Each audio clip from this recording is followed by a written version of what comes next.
ends the reading of pre-class scriptures and the 2 songs from the sounds and voices of NCCI. And now our elders going to come forth today and give us today's class.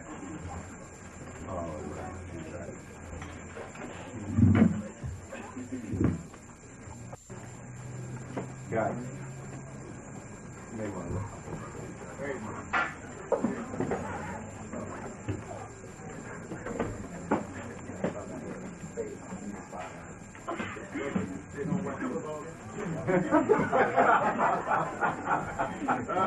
Got it. Trying to get that first quarter.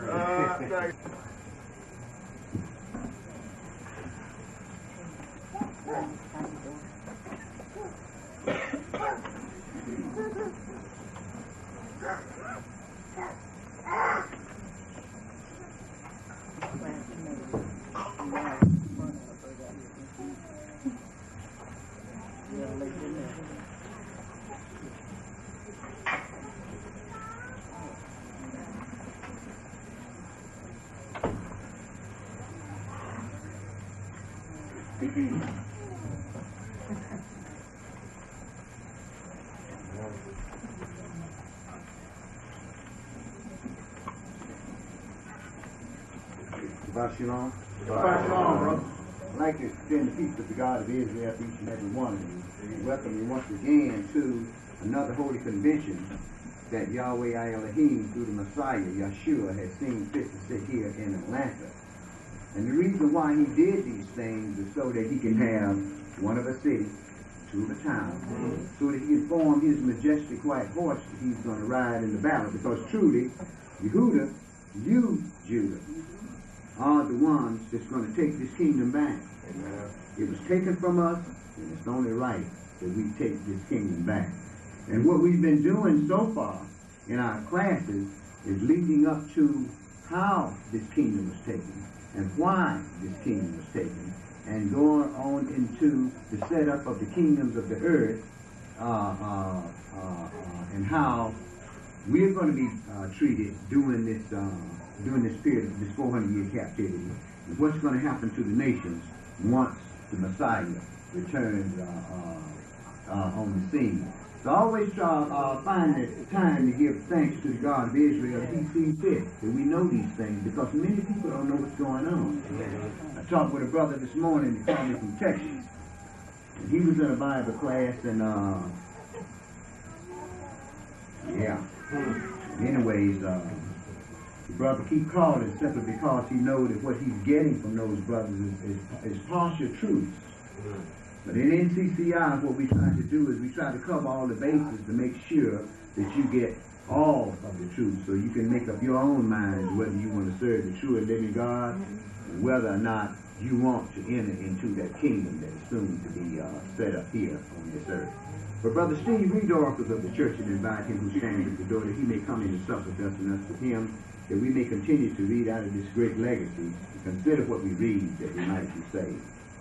I'm going to read the oracles of the church beginning at 1 Peter chapter 4, verses 7 through 11. But the end of all things is at hand. Be you therefore sober, and watch unto prayer. And above all things have fervent love among yourselves, for love shall cover the multitude of sins. Use hospitality one to another without grudging. As every man have received a gift, even so minister the same one to another as good stewards of the manifold grace of Elohim. If any man speak, let him speak as the oracles of Elohim. If any man minister, let him do it as of the ability which Elohim giveth, that Elohim in all things may be glorified through Yeshua, the Anointed One, to whom be praise and dominion forever and ever. Amen. Ephesians chapter 4, verse 29. Let no corrupt communication proceed out of your mouth, but that which is good to the use of edifying, that it may minister grace unto the hearer. And grieve not the Holy Spirit of Elohim, by whom you are sealed unto the day of redemption. Let all bitterness and wrath and anger and clamor and evil speaking be put away from you with all malice. And be you kind one to another, tender-hearted, forgiving one another, even as Elohim, for the anointed one's sake, have forgiven you. Be you, therefore, followers of Elohim as their children, and walk in love, as the anointed one also have loved us, and have given himself for us an offering and a sacrifice to Elohim for a sweet-smelling savor. But fornication and all uncleanness or covetousness, let it not be one's name among you as become a saint. Neither filthiness, nor foolish talking, nor jesting, which are not convenient, but rather giving offense. Revelation chapter 3, verses 20 through 22. Behold, I stand at the door and knock. If any man hear my voice and open the door, I will come into him and will sup with him, and he with me. To him that overcometh will I grant to sit with me in my throne, even as I also overcame, and am set down with my Father in his throne. He that have an ear, let him hear what the Spirit says unto the church. Amen. He that has an ear, let him hear what the Spirit says to the church and Holy Convention. Now, last week, we ended up with the colonization of the 10 tribes over Europe, Asia, and the Far East by Shalmaneser. Yahweh was in the process of tearing down the house. First, he divided the house between Samaria and Judea. And then he came and took Samaria out of the land, as he had said that he would do. He's in the process of destroying our fathers totally, so that the remembrance of them would cease from among men. What we're going to do today is we're going to pick this up in 2 Kings chapter 18 and verse 1. 2 Kings chapter 18 and verse 1.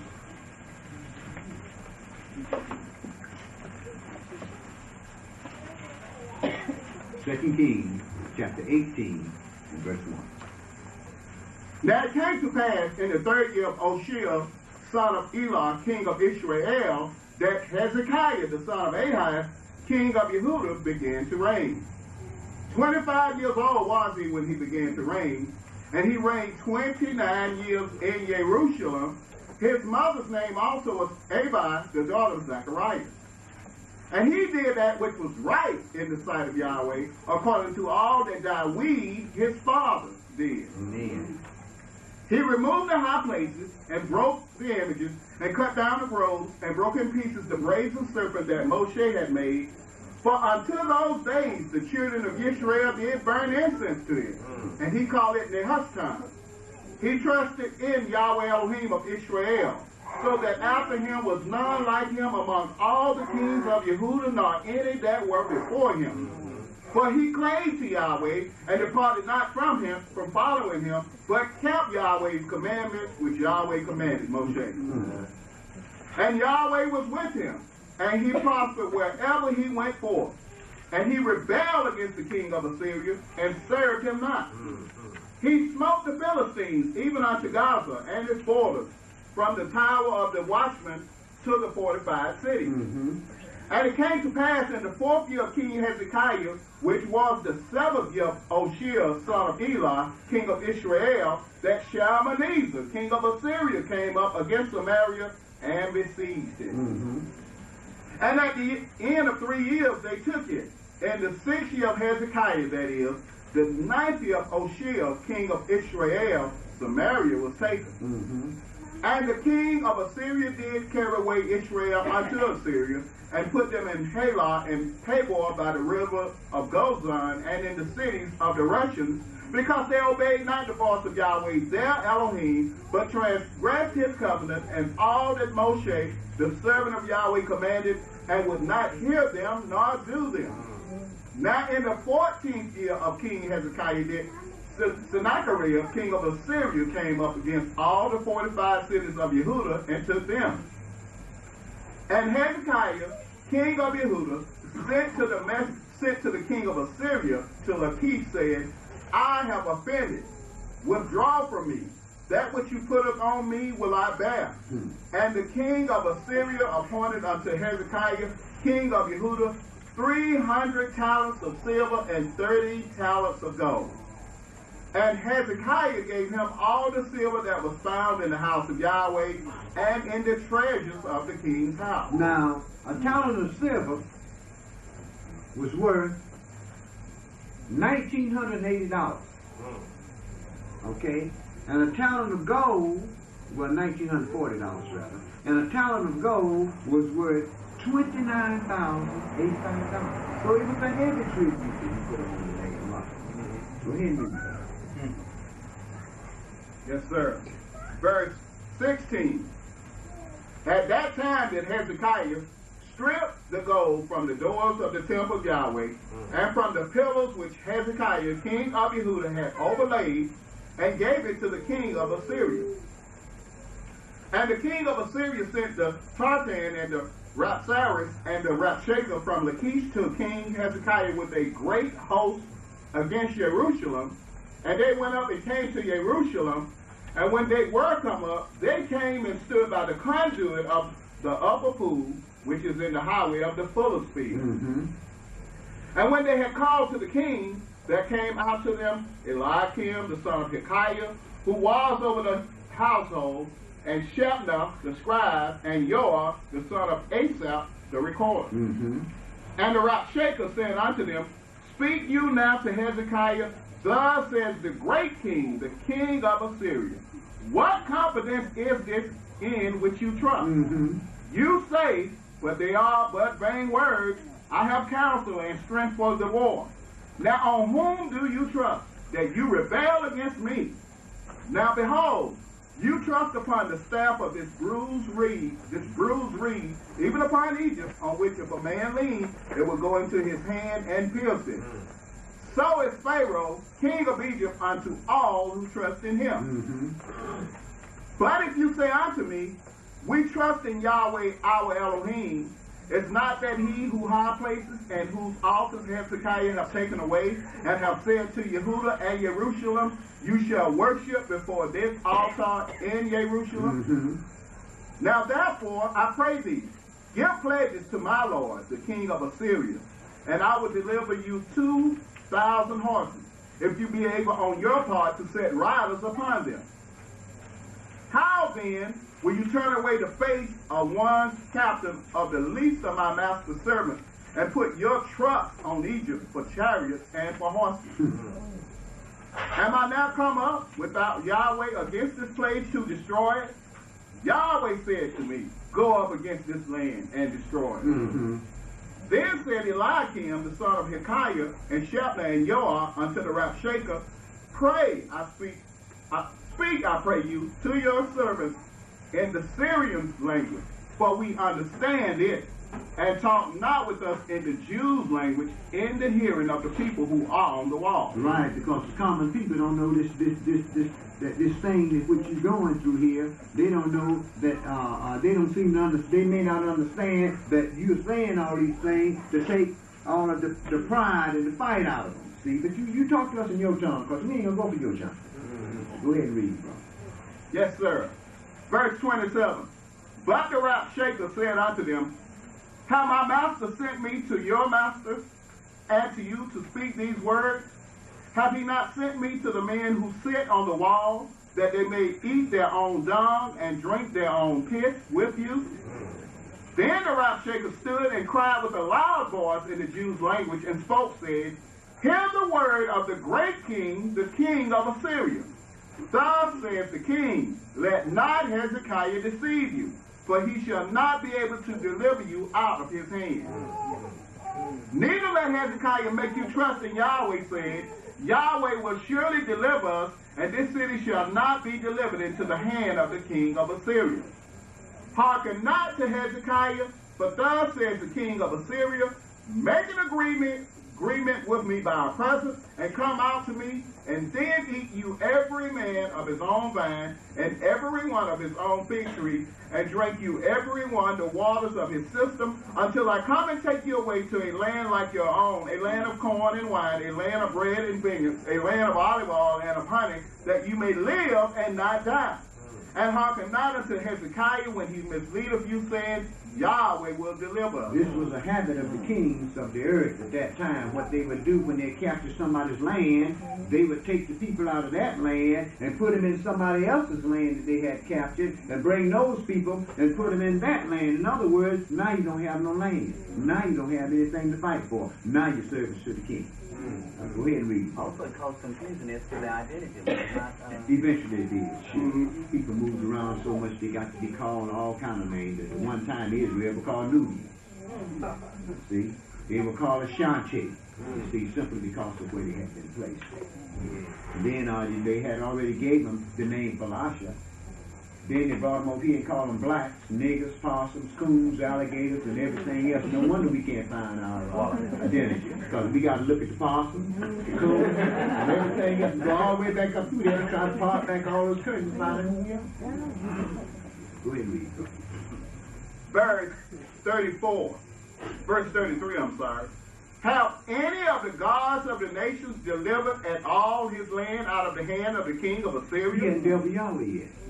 He had dealt with gods that were no gods. Gods that people had made with their own hands, right? Go ahead and read, bro.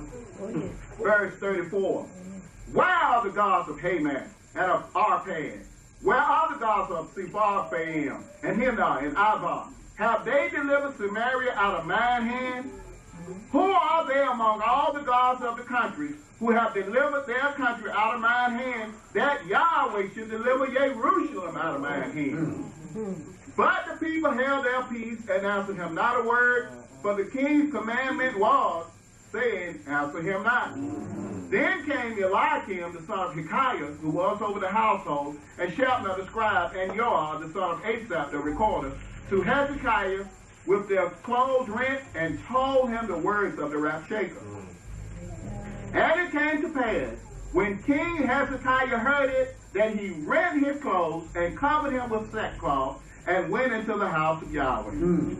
And he sent Eliakim, who was over the household, and Shebna the scribe, and the elders of the priests, covered with sackcloth, to Isaiah the prophet, the son of Amon.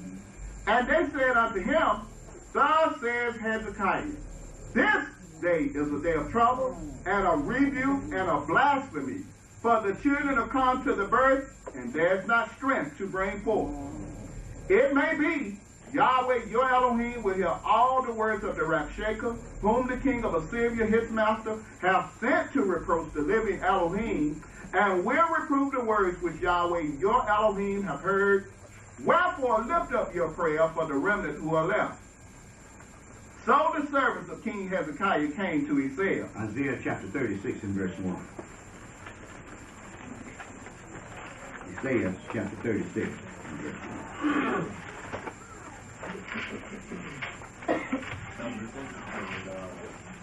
In 34 and 18, he was mentioning all those gods of the nation.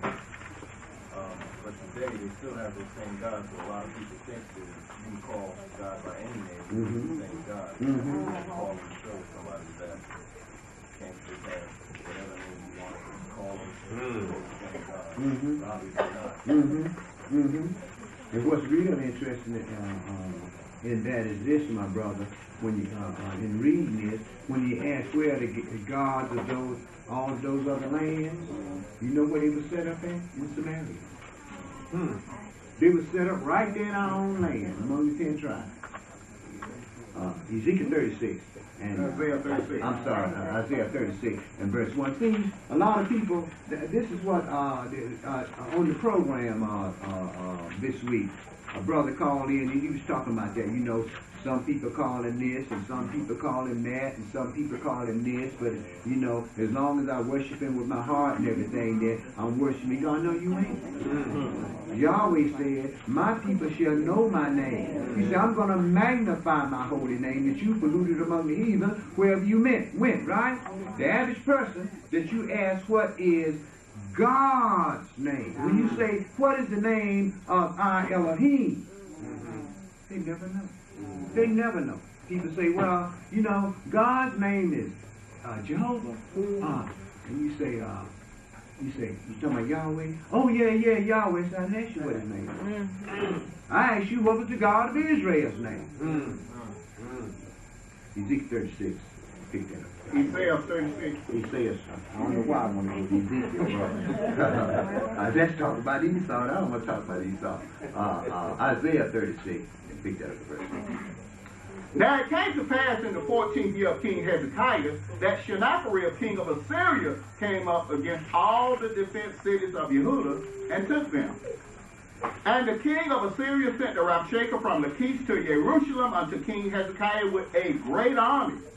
And he stood by the conduit of the upper pool in the highway of the fuller's field. Then came forth unto him Eliakim, Hilkiah's son, who was over the house, and Shebna the scribe, and Joah, Asaph's son, the recorder. Now, I read that first part to let you know that we're still dealing with the same thing we was dealing with before, right? Mm-hmm. Okay, now skip over to our chapter 37, my brother, and pick that up.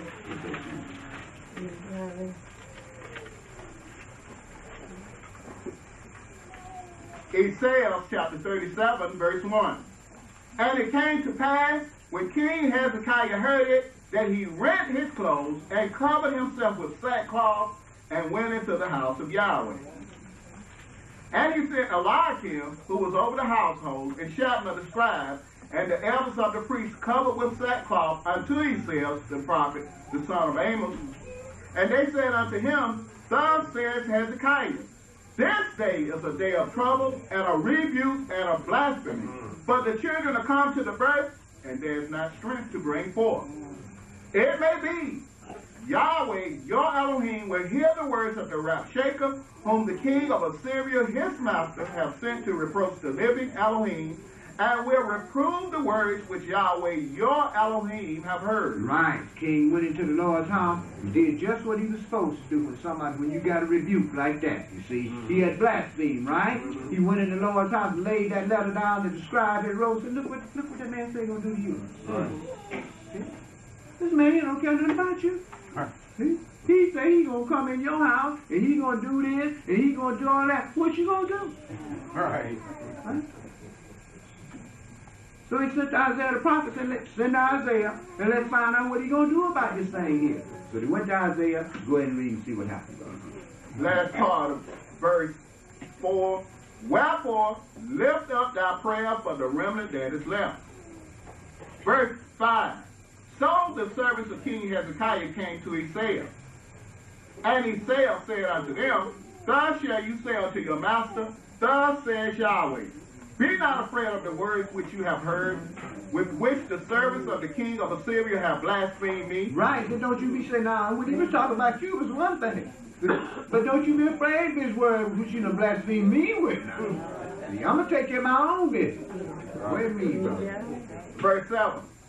Behold, I will send a blast upon him, and he shall hear a rumor and return to his own land. And I will cause him to fall by the sword in his own land. So the Rabshakeh returned and found the king of Assyria warring against Lebanon, for he had heard that he was departed from Lachish. And he heard say concerning Taharkah, king of Ethiopia, he is come forth to make war with you.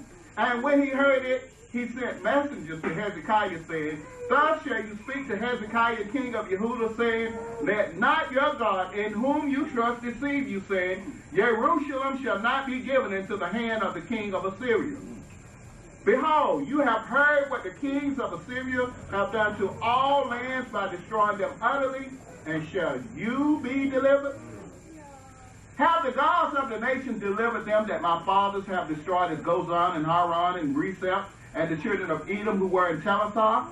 Where is the king of Hamath, and the king of Arpad, and the king of the city of Sepharvaim, Henna, and Abba? And Hezekiah received a letter from the hand of the messenger, and read it. And Hezekiah went up unto the house of Yahweh, and spread it before Yahweh.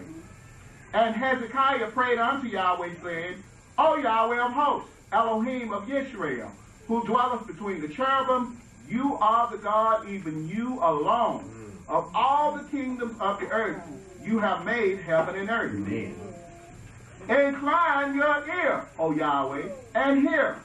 Open your eyes, O Yahweh, and see, and hear all the words of Sennacherib, who have sent to reproach the living Elohim. Of a truth, Yahweh, the kings of Assyria have laid waste all the nations and their countries, and have cast their gods into the fire, for they were no gods, but the work of men's hands, wood and stone. Therefore they have destroyed them. Now therefore, O Yahweh our Elohim, save us from his hand, that all the kingdoms of the earth may know that you are Yahweh, even you only. Then he says, the son of Amon sent unto Hezekiah, saying, Thus says Yahweh Elohim of Israel, whereas you have prayed to me against Sennacherib, king of Assyria, this is the word which Yahweh hath spoken concerning him. The virgin, the daughter of Yehudah, have despised you and laughed you to scorn. The daughter of Jerusalem have shaken her head. The daughter of Jerusalem ain't thinking about that junk you talk about. See? Judah gonna be the same. Go ahead, bro. Verse 23. Whom have you reproached and blasphemed? And against whom have you exalted your voice and lifted up your eyes on high? Even against the Holy One of Israel. By your servants have you reproached the Adonai, and have said, By the multitude of my chariots am I come up to the height of the mountain, to the sides of Lebanon. And I will cut down the tall cedars thereof, and the choice fir trees thereof, and I will enter into the height of its border, and the forest of its Carmel. Now, we had another king that came up, said, he made orientation to the people, and everything, and exalted himself, right? And the worms smote me down. Nebuchadnezzar came out talking about, isn't this great Babylon which I have built? Not understanding that Yahweh had brought him into that, right? And the angel of the Lord said, Nebuchadnezzar, the kingdom is passed from you. And they drove him out in the woods, and he stayed out there 7 years, and they grassed like an oxen did. Then he messed around and looked up and realized who it was that had put him in that position. Then Yahweh gave him his power and everything back. That was what that, well, we get to that later. Go ahead and read. Verse 25. I have digged and drunk water, and with the sole of my feet have I dried up all the rivers of the besieged places. Have you not heard long ago how I have done it, and of ancient times that I have formed it? Now have I brought it to pass that you should be laid to waste the fenced cities into ruinous heaps. Therefore their inhabitants were of small power. They were dismayed and confounded. They were like the grass of the field, and like the green herb, like the grass on the housetops, and like corn blighted before it is grown up. But I know your abode, and your going out, and your coming in, and your rage against me. Right, them countries, they wasn't nothing. See? They wasn't nothing. But see, I know where you live. I know how you come in and how you go out, because I set up and I tear down kingdoms on the earth, right? And my word is going out of my mouth, and whatever's going out, that's what's going to stand. Go ahead and read, bro. Verse 29. See, that's why when you talk to them Christians, you ask them, say, well, show me the book where you're going to heaven. Show me where the words went out of Yahweh's mouth. Oh, well, see right here, say we're going to meet the Lord in the air. It didn't say you're going to heaven. See if it said right here, we're blessed in heavenly places. It didn't say you're going to heaven. We're going to be in paradise with him when he... That's what he told them two men was on the cross, right? He said, today you shall be with me in paradise, right? What was that paradise? The grave.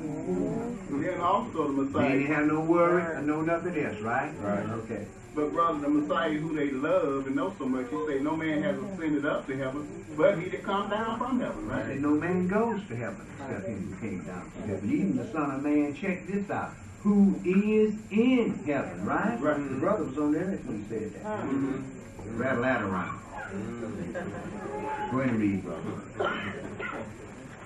Verse 26. I'm sorry. Verse 29.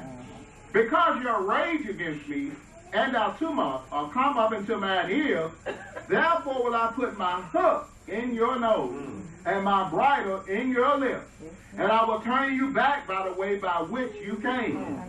And this shall be a sign unto you. You shall eat this year such as groweth of itself, and the second year that which springeth of the same, and in the third year sow and reap and plant vineyards and eat their fruit. And the remnant that is escaped of the house of Yehudah shall again take root downward and bear fruit upward. Amen. For out of Jerusalem shall go forth a remnant, and they that escape out of Mount Zion. The zeal of Yahweh of hosts shall do this. Therefore, thus says Yahweh concerning the king of Assyria, he shall not come into this city, nor shoot an arrow there, nor come before it with shield, nor cast a bank against it. Right, he got all these men, he done brought all across the earth, right? And captured all these lands and everything. Got all this war machine out there. He always said he ain't gonna shoot arrows this way. He ain't gonna even flash his shield at him. Approach the true and living God. That don't work. Go ahead and read, brother. Verse 34. By the way that he came, by the same shall he return, and shall not come into this city, says Yahweh. For I will defend this city to save it for mine own sake, and for my servant David's sake. Verse 36. Then the angel of Yahweh went forth and smote in the camp of the Assyrians 185,000. And when men arose early in the morning, behold, they were all dead corpses. So Sennacherib, king of Assyria, departed and went and returned and dwelt at Nineveh. And it came to pass, as he was worshiping in the house of Nisroch, his god, that Adremelech and Sharezer, his son, smote him with the sword, and they escaped into the land of Ariad, and he saw Hadon, his son, reigned in his stead. They didn't want to talk no more with him. Go ahead and read, brother. In those days was Hezekiah sick unto death. And Esaias, the prophet, the son of Amos, came unto him and said unto him, Thus says Yahweh, set your house in order, for you shall die and not live. Then Hezekiah turned his face toward the wall and prayed unto Yahweh and said, Remember now, O Yahweh, I beseech you, how I have walked before you in truth and with a perfect heart, and have done that which is good in your sight. And Hezekiah wept sore. Then came the word of Yahweh to Isaiah, saying, Go and say to Hezekiah, Thus says Yahweh, the Elohim of David, your father, I have heard your prayer, I have seen your tears.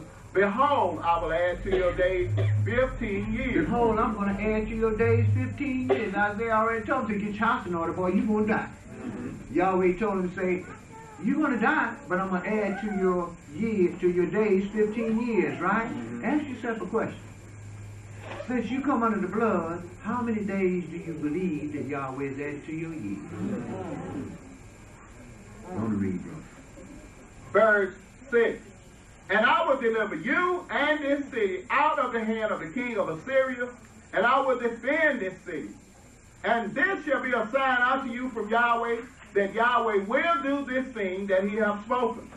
Behold, I will bring again the shadow of the degrees, which is gone down in the sundial of Ahaz 10 degrees backward. So the sun returned 10 degrees, by which degrees it was gone down. The writing of Hezekiah, king of Yehudah, when he had been sick, and was recovered of his sickness, I said, in the cutting off of my days, I shall go to the gates of the grave. I am deprived of the residue of my years. I said, I shall not see Yahweh, even Yahweh in the land of the living. I shall behold man no more with the inhabitants of the world. Mine age is departed and is removed from me as a shepherd's tent.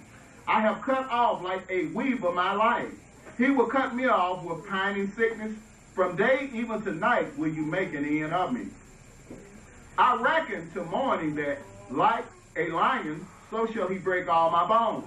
From day even to night will you make an end of me. Like a crane or swallow, so did I chatter. I did mourn like a dove. Mine eyes fell with looking downward. Oh Yahweh, look upward, I'm sorry. Oh Yahweh, I am oppressed. Undertake for me. What shall I say? He hath both spoken unto me, and himself hath done it. I shall go softly all my years in the bitterness of my soul. Oh Adonai, by these things men live, and in all these things is the life of my spirit. so will you restore me and make me to live. Right. If you do what? If you go softly all the years in the bitterness of your soul. But see, what we like to do is this. We will pray to Yahweh for certain things, and Yahweh, we walk just as soft. Right? We walk just as soft and so forth. Then when Yahweh gives us these things, we get comfortable in these things, and we forget the words that proceeded out of our mouth. And what do you think the end of that is going to be? See, this is what we have to learn how to do. Once we come under that blood, we have to forget that old man and leave that old man laying in the grave. What I want and what I desire has nothing to do with what Yahweh wants for me and what his desire is for me. So what a man has to do is this. He has to learn to walk softly and follow the ways of the Spirit, you see. And once he do that, then he'll know how to walk humbly and justly before his God towards salvation. But if a man doesn't do this, man or woman, if they don't do this, if they don't humble themselves under the power of the Almighty God, then truly, how can they keep from being visited by God? Go ahead and read. Yes, sir. See, and we look around and we say things happen. Look, things. Yes, sir. You lose this. That over there breaks. This over here happens. You have to stand back and ask yourself, now why did this stuff happen? Yahweh give it and he take it away, right? Well, why is he taking it away in my youth? Why is he doing these things to me? Then if you go and look in your closet, truly look in your closet, instead of looking on the top shelf, just look all in the closet. If you do that, guess what? You're going to find what you need for me. But see, we won't look in we won't search our hearts and our spirits the way that we should do. You know why? We got that little thing that we want to hold on to. And that little thing seems insignificant to you that we want to hold on to get you cut off. Get you cut off. Go ahead and read, brother. Verse 17.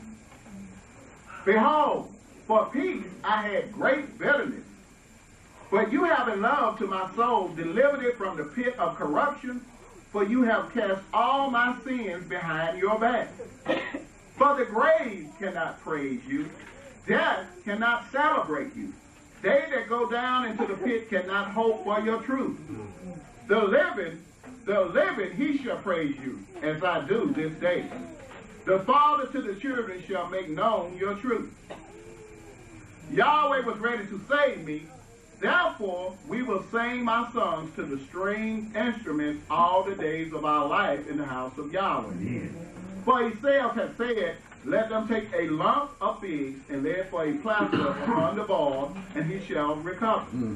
Hezekiah also had said, what is the sign that I shall go up to the house of Yahweh?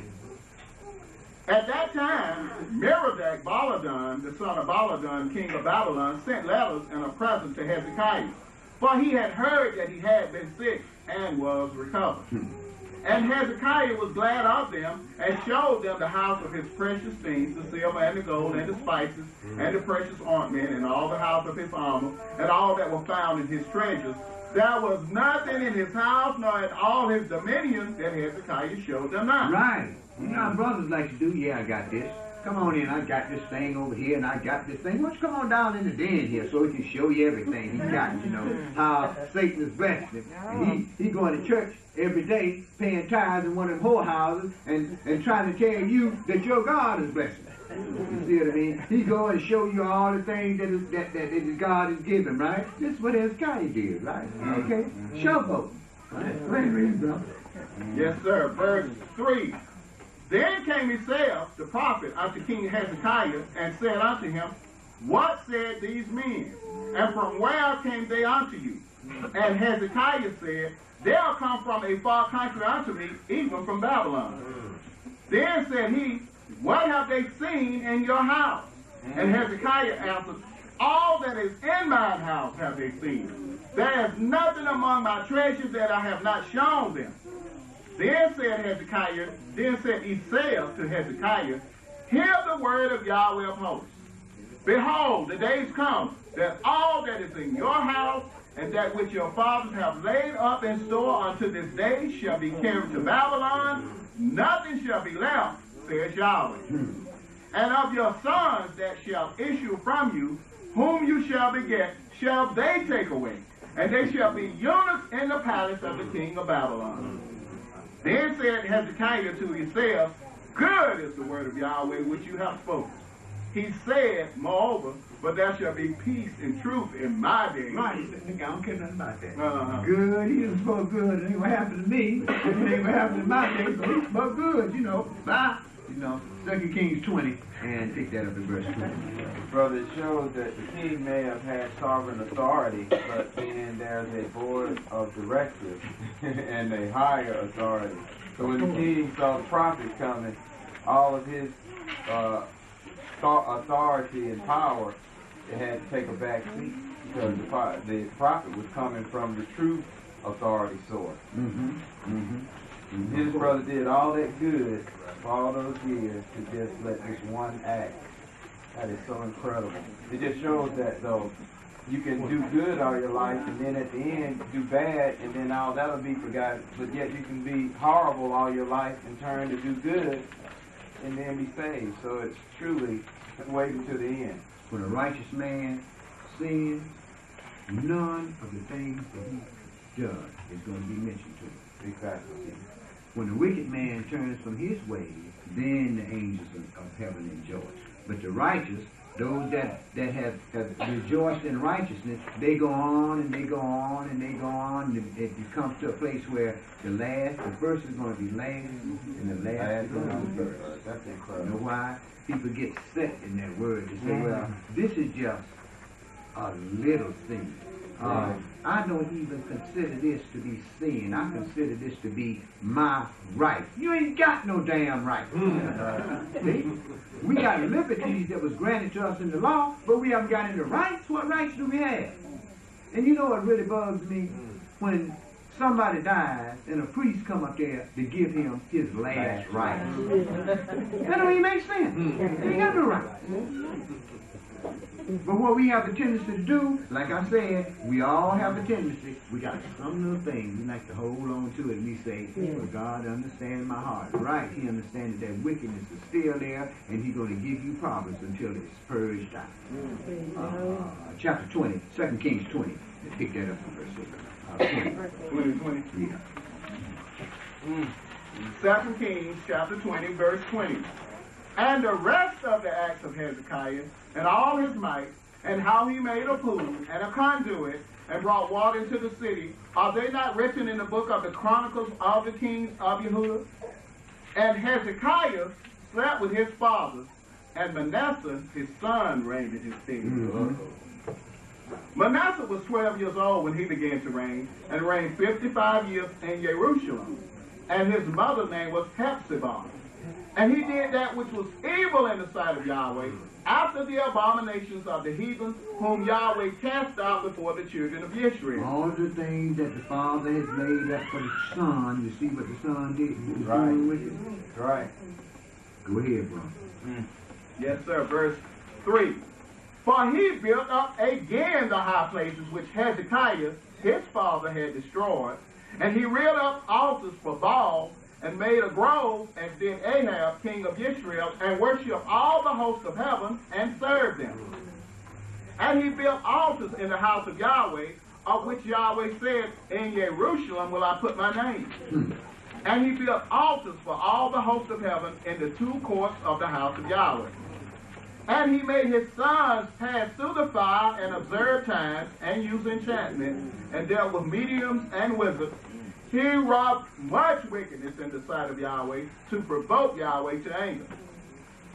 And he set a graven image of the grove that he had made in the house, of which Yahweh said to David and to Shlomo his son, in this house and in Jerusalem, which I have chosen out of all tribes of Israel, will I put my name forever. Neither will I make the feet of Israel move any more out of the land which I gave to their fathers, if only they will observe to do according to all that I have commanded them, and according to all the law that my servant Moshe commanded them. But they hearkened not, and Manasseh seduced them to do more evil than did the nations whom Yahweh destroyed before the children of Israel. And Yahweh spoke by his servants, the prophets, saying, because Manasseh, king of Yehudah, have done these abominations, and have done wickedly above all that the Amorites did, who were before him, and have made Yehudah also to sin with his idols, therefore thus says Yahweh Elohim of Israel, behold, I am bringing such evil upon Jerusalem and Yehudah, that whosoever heareth of it, both of his ears shall tingle. And I will stretch over Jerusalem the line of Samaria, and the plummet of the house of Ahab, and I will wipe Jerusalem as a man wiped a dish, wiping it and turning it upside down. And I will forsake the remnant of mine inheritance, and deliver them into the hand of their enemies, and they shall become a prey and a spoil to all their enemies, because they have done that which was evil in my sight, and have provoked me to anger since the day their fathers came forth out of Egypt, even unto this day.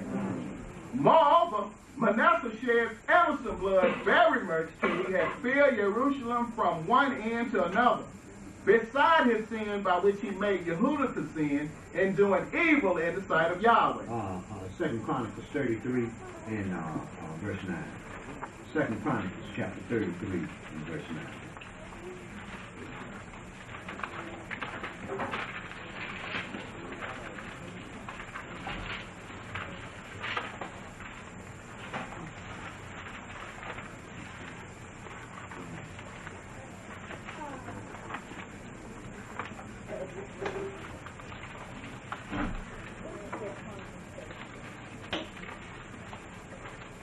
Second Chronicles chapter 33, verse 9.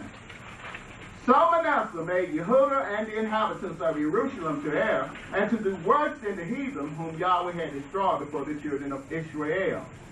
And Yahweh spoke to Manasseh and to his people, but they would not hearken.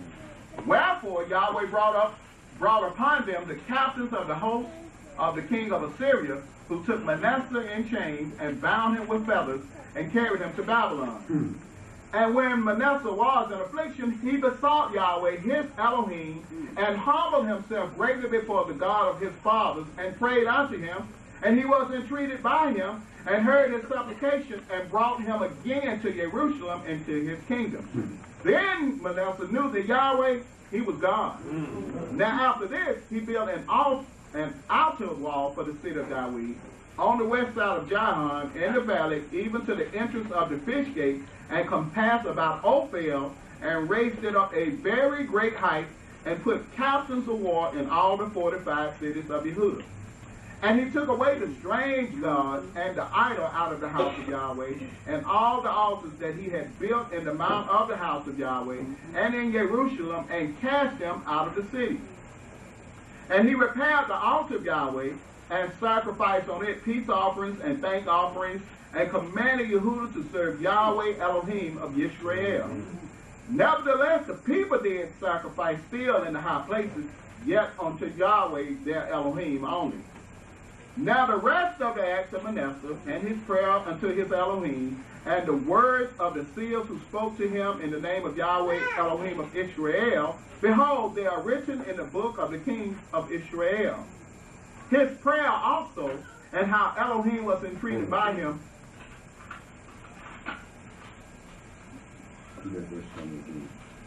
Verse 19. His prayer also, and how Elohim was entreated by him, and all his sin and his trespass, and the sites on which he built high places, and set up groves and graven images, before he was humble, behold, they are written among the sayings of the seers. So Manasseh slept with his fathers, and they buried him in his own house, and Amon, his son, reigned in his stead. Amon was 22 years old when he began to reign, and reigned 2 years in Jerusalem. But Amon did that which was evil in the sight of Yahweh, as did Manasseh his father. For Amon sacrificed unto all the great carven images which Manasseh his father had made, and served them, and humbled not himself before Yahweh, as Manasseh his father had humbled himself. But Amon trespassed more and more, and his servants conspired against him, and slew him in his own house. But the people of the land slew all those who had conspired against King Amon, and the people of the land made Josiah his son king in his stead. So brother, seeing here then that even though the guy was wicked, he was still the Lord's anointed, right? Yes, sir. He And was he- sitting upon Yahweh's throne, And these brother. people slew him They for slew what they him had for that, done. right? Right. Right. And remember what David said? What David did when this young man came to him and said, "Look, I saw Saul and so forth. He told me to kill him, and I would only kill him and so forth." And he had Saul's bracelets and so forth and so on. David told him, "Man, go over there and kill that dude." Right. Man, you mean to tell me you wasn't afraid to lift your hand against the Lord and all? Right. You go kill him. Took care of that. Well, it shows too that Manasseh, with all his wickedness, he had to be beat down, of course. Once he was beaten down and he looked up and saw Yahweh, then he was restored back into his position. Right, but then what happened to it? That iniquity was visited upon his son, wasn't it? Exactly. What did he do for it? 2 Chronicles chapter 34, verse 1. Josiah was 8 years old when he began to reign, and he reigned in Jerusalem 31 years. And he did that which was right in the sight of Yahweh, and walked in the ways of David his father, and inclined neither to the right hand nor to the left. For in the 8th year of his reign, while he was yet young, he began to seek after the God of David his father. And in the 12th year he began to purge Yehudah and Jerusalem from the high places and the groves and the carved images and the melted and cast images. Right, he was sick. This brother here was only 16 years old then. Go ahead now. Verse 4. And they broke down the altars of Baalim in his presence, and the images that were on high above them he cut down, and the groves and the carved images and the molten images he broke in pieces and made dust of them and scattered it upon the graves of them who had sacrificed unto them. And he burned the bones of the priests upon their altars and cleansed Yehudah and Jerusalem. And so did he in the cities of Manasseh and Ephraim and Simeon, even unto Naphtali, in their ruins round about. And when he had broken down the altars and the groves, and had beaten the graven images into powder, and cut down all the idols throughout all the land of Israel, he returned to Jerusalem. Now in the 18th year of his reign, when he had purged the land and the house, he sent Shaphan, the son of Assyrian, and Messiah, the governor of the city, and Joah, the son of Joahaz, the recorder, to repair the house of Yahweh, his Elohim. And when they came to Hezekiah, the high priest, they delivered the money that was brought into the house of Elohim, which the Levites who kept the doors had gathered of the hands of Manasseh and Ephraim, and of all the remnant of Israel, and of all Yehudah and Benjamin, and they returned to Jerusalem. And they put it in the hand of the workmen who had the oversight of the house of Yahweh, and they gave it to the workmen who wrought in the house of Yahweh to repair and mend the house. Even to the craftsmen and the builders gave they it, to buy hewn stone and timber for couplings, and to floor the houses which the kings of Yehudah had destroyed. And the men did the work faithfully, and the overseers of them were Jehath and Obawahu, the Levites of the sons of Merari, and Zechariah and Meshulam of the sons of the Kohathites, to set it forward. And others of the Levites, all who could skill of instruments of music. Also, they were over the barrels of burdens, and were overseers of all who wrought the work in any manner of service. And of the Levites there were scribes and officers and porters. And when they brought out the money that was brought into the house of Yahweh, Hezekiah, the priest, found a book of the law of Yahweh given by Moshe. Yes, find the book. Now check that out. They stumbled upon the going looking for money. They found the book. Found the money. Go ahead and read, brother. Verse 15. And Hezekiah said to Shaphan, the scribe, I have found the book of the law in the house of Yahweh. And Hezekiah delivered the book to Shaphan. And Shaphan carried the book to the king, and brought the king word back again, saying, all that was committed to your servants, they are doing. And they have gathered together the money that was found in the house of Yahweh, and have delivered it into the hand of the overseers and to the hand of the workmen. Then Shaphan the scribe told the king, saying, Hezekiah the priest hath given me a book. And Shaphan read it before the king. I mean, the land had got so bad, man, that the priests didn't even know what they was doing. They were just doing just about what they wanted to do if they didn't have the book of the law. Right. Go ahead and read, bro. Yes, sir. Verse 19. And it came to pass, when Josiah had heard the words of the law, that he rent his clothes. And the king commanded Hezekiah and Ahikam, the son of Shaphan, and Abdon, the son of Micah, and Shaphan, the scribe, and Assyrian, a servant of the king, said, Go, inquire of Yahweh for me, and for them who are left in Israel and in Yehudah concerning the words of the book that is found. For great is the wrath of Yahweh that is poured out upon us, because our fathers have not kept the word of Yahweh to do all that is written in this book. And Hezekiah and they whom the king had appointed went to Huldah, the prophetess, the wife of Shallum, the son of Topheth, the son of Hazrah, keep of the wardrobe. Now she dwelt in Jerusalem in the college, and they spoke to her that effect. Now, in the New Testament, there was a woman named Anna that dwelt in Jerusalem in the college stage. Right. Go ahead and read, bro. See, one thing about them sisters have always been around and do what was necessary to do. They weren't in the position of priests, but they was always around to do what? To help. Like Yahweh told, like Yahweh said up in the garden, Adam, you need some help. I have to make a helper for you. Amen. Go ahead and read. Behind every great man, usually, there's a great woman. Uh-oh. Go ahead and read. Verse 23. And she answered them, Thus says Yahweh Elohim of Israel, Tell you the man who sent you to me. Thus says Yahweh, Behold, I will bring evil upon this place, and upon its inhabitants, even all the curses that are written in the book which they have read before the king of Yehudah, because they have forsaken me, and have burned incense unto other gods, that they might provoke me to anger with all the works of their hands. Therefore my wrath shall be poured out upon this place, and shall not be quenched. And as for the king of Yehudah, who sent you to inquire of Yahweh, so shall you say unto him, Thus says Yahweh Elohim of Israel concerning the words which you have heard.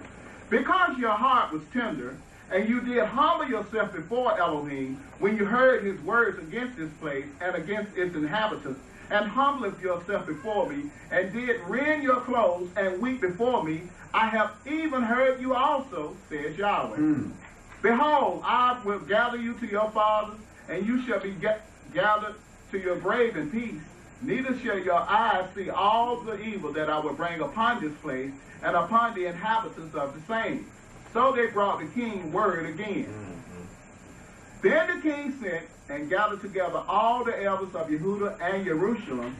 And the king went up into the house of Yahweh, and all the men of Yehudah, and the inhabitants of Jerusalem, and the priests, and the Levites, and all the people, great and small, and he read in their hearing all the words of the book of the covenant that was found in the house of Yahweh. And the king stood in his place, and made a covenant before Yahweh, to walk after Yahweh, and to keep his commandments, and his testimonies, and his statutes, with all his heart and with all his soul, to perform the words of the covenant which are written in this book. And he caused all who were present in Jerusalem and Benjamin to stand to it. And the inhabitants of Jerusalem did according to the covenant of Elohim, the God of their fathers. And Josiah took away all the abominations out of all the countries that pertain to the children of Israel, and made all who were present in Israel to serve, even to serve Yahweh, their Elohim.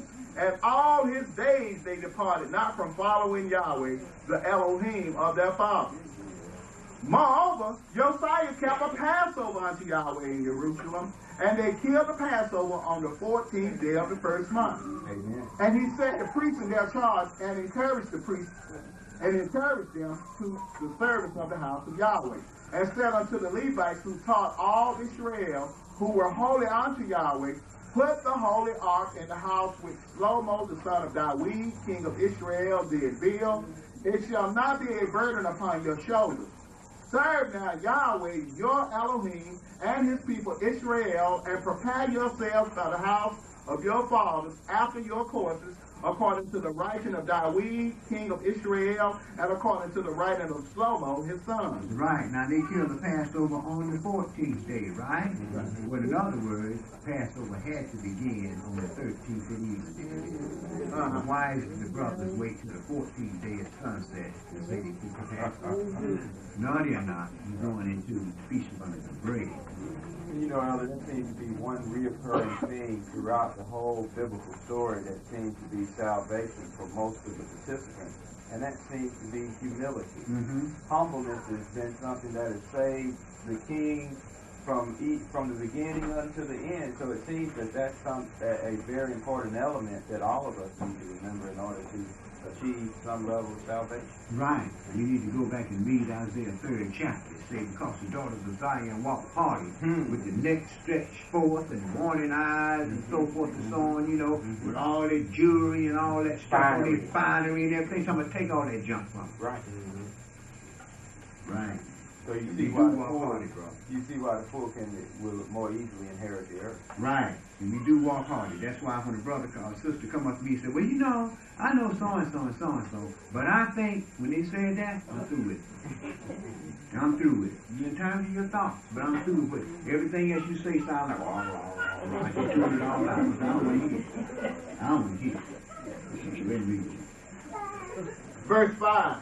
And stand in the holy places according to the divisions of the families of the fathers of your brethren, the peoples, and after division of the families of the Levites. So kill the Passover and sanctify yourselves and prepare your brethren, that they may do according to the word of Yahweh by the hand of Moshe.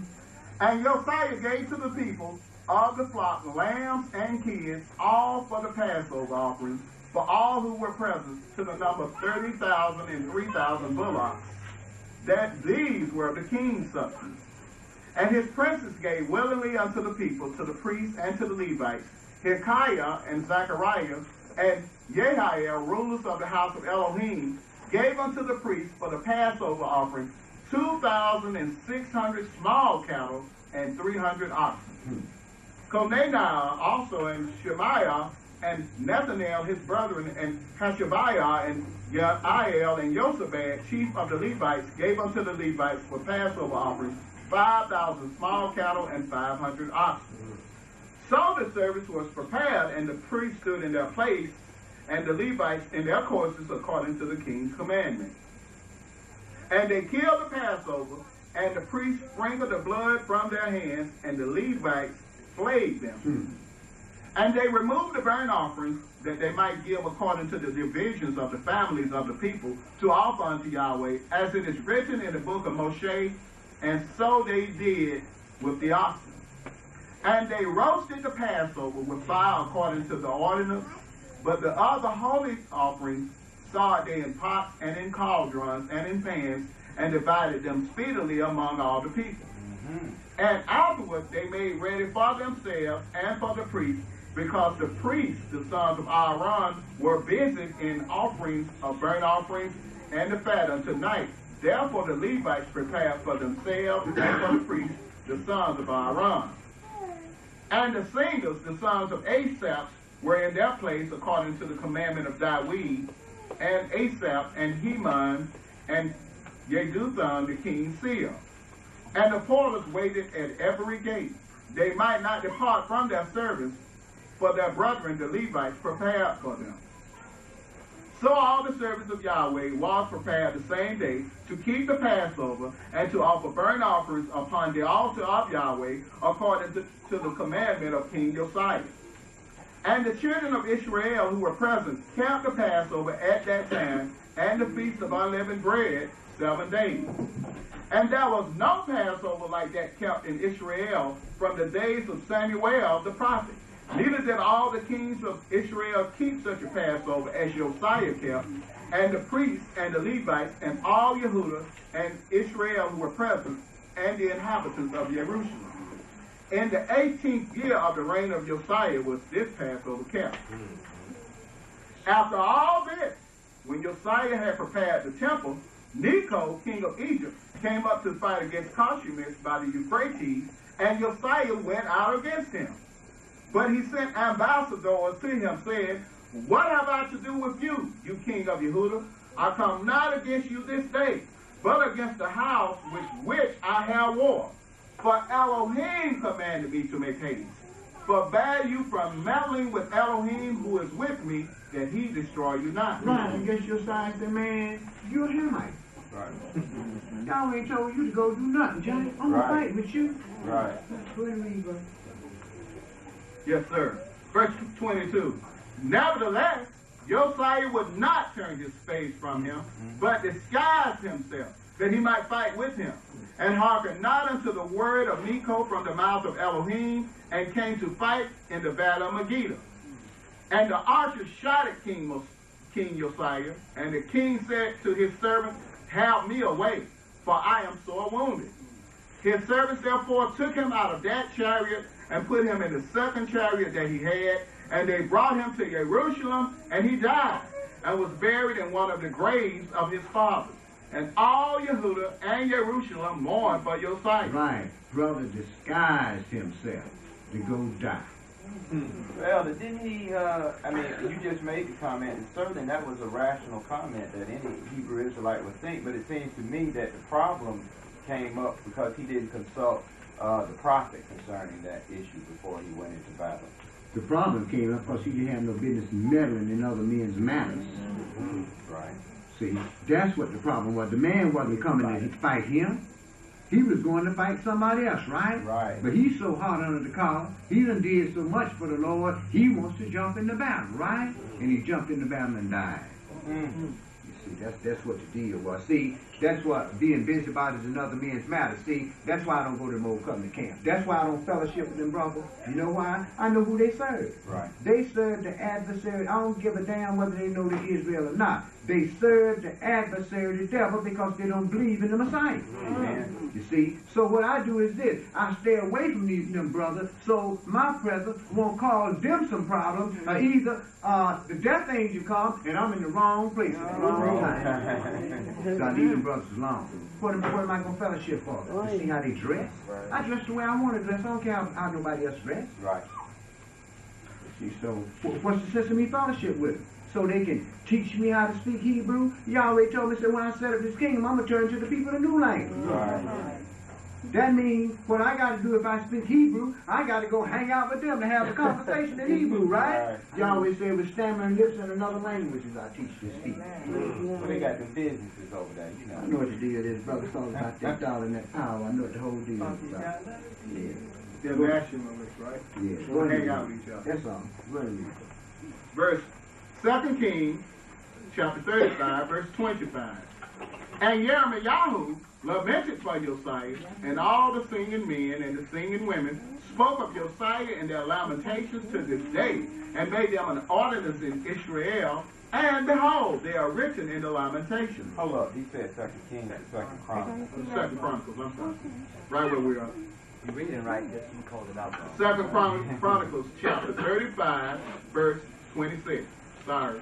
Now the rest of the acts of Josiah and his goodness, according to that which was written in the law of Yahweh, and his deeds, first and last, behold, they are written in the book of the kings of Israel and Yehuda. Then the people of the land took Jehoahaz, the son of Josiah, and made him king in his father's stead in Jerusalem. Jehoahaz was 23 years old when he began to reign, and he reigned 3 months in Jerusalem. And the king of Egypt turned him at Jerusalem, put down him at Jerusalem. Put him down. And the king of Egypt put him down at Jerusalem and found the land and 100 talents of silver and a talent of gold. And the king of Egypt made Eliakim his brother king over Yehuda and Jerusalem, and changed his name to Jehoiakim. And Necho took Jehoahaz his brother and carried him to Egypt. Okay, 2 Kings 23 and 34. 2 Kings chapter 23 and verse 34.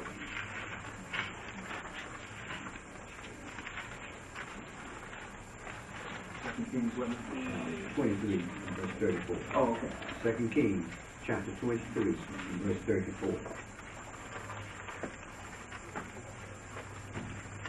So the kingship never did depart one family. Did it stay there until there was nobody left to put it in? Of course. That's what the blessing was. The scepter should not, Genesis 49 and 10. The scepter should not depart from Judah, nor lawgiver from between his feet, until Shiloh come, and to him shall the gathering of the people be. Judah was the lion swept among the prey, brother. He raised like an old lion, right? Who's going to put him down? Judas this is why everybody want to be the house of Judah. Right. Because Judah is destined for greatness. Amen. 2 Kings 23 and verse 34. And Pharaoh Necho made Eliakim, the son of Josiah, king in the stead of Josiah his father, and changed his name to Jehoiakim, and took Jehoahaz away, and he came to Egypt and died there. And Jehoiakim gave the silver and the gold to Pharaoh, but he taxed the land to give the money according to the commandment of Pharaoh. He exacted the silver and the gold from the people of the land, of every one according to his valuation, to give it unto Pharaoh Necho. Now, let's go hold your place right there. Put something in the book, because we're going to come back here. Let's go in Jeremiah 25 in verse 1. Jeremiah 25 in verse 1.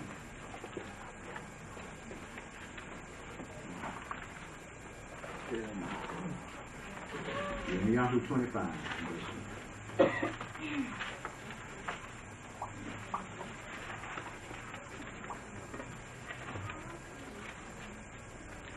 Verse 1. The word that came to Jeremiah concerning all the people of Yehuda in the 4th year of Jehoiakim, the son of Josiah, king of Yehuda, that was the 1st year of Nebuchadnezzar, king of Babylon, which Jeremiah the prophet spoke unto all the people of Yehuda, and to all the inhabitants of Jerusalem, saying, from the 13th year of Josiah, the son of Amon, king of Yehuda, even unto this day, that is the 23rd year, the word of Yahweh have come unto me, and I have spoken unto you, rising early and speaking, but you have not hearkened. And Yahweh have sent unto you all his servants, the prophets, rising early and sending them, but you have not hearkened nor inclined your ear to hear. They said, turn again now every one from his evil way and from the evil of your doings, and dwell in the land that Yahweh have given unto you and to your fathers forever and ever. And go not after other gods to serve them and to worship them, and provoke me not to anger with the works of your hand, and I will do you no hurt. Yet you have not hearkened unto me, says Yahweh, that you might provoke me to anger with the works of your hands to your own hurt. Therefore, thus says Yahweh of hosts, because you have not heard my words, behold, I will send and take all the families of the north, says Yahweh, and Nebuchadnezzar, the king of Babylon, my servant, and will bring them against this land and against its inhabitants, and against all these nations round about, and will utterly destroy them, and make them in horror and in hissing and perpetual desolation. Moreover, I will take from them the voice of mirth and the voice of gladness, the voice of the bridegroom and the voice of the bride, the sign of the millstone and the light of the candle. And this whole land shall be a desolation and in horror, and these nations shall serve the king of Babylon 70 years. And it shall come to pass, when 70 years are accomplished, that I will punish the king of Babylon and that nation, says Yahweh, for their iniquity, and the land of the Chaldeans, and will make it perpetual desolation. And I will bring upon that land all my words which I have pronounced against it, even all that is written in this book, which Jeremiah, have prophesied against all the nations. For many nations and great kings shall serve themselves of them also, and I will recompense them according to their deeds and according to the works of their own hands. 26 and 1.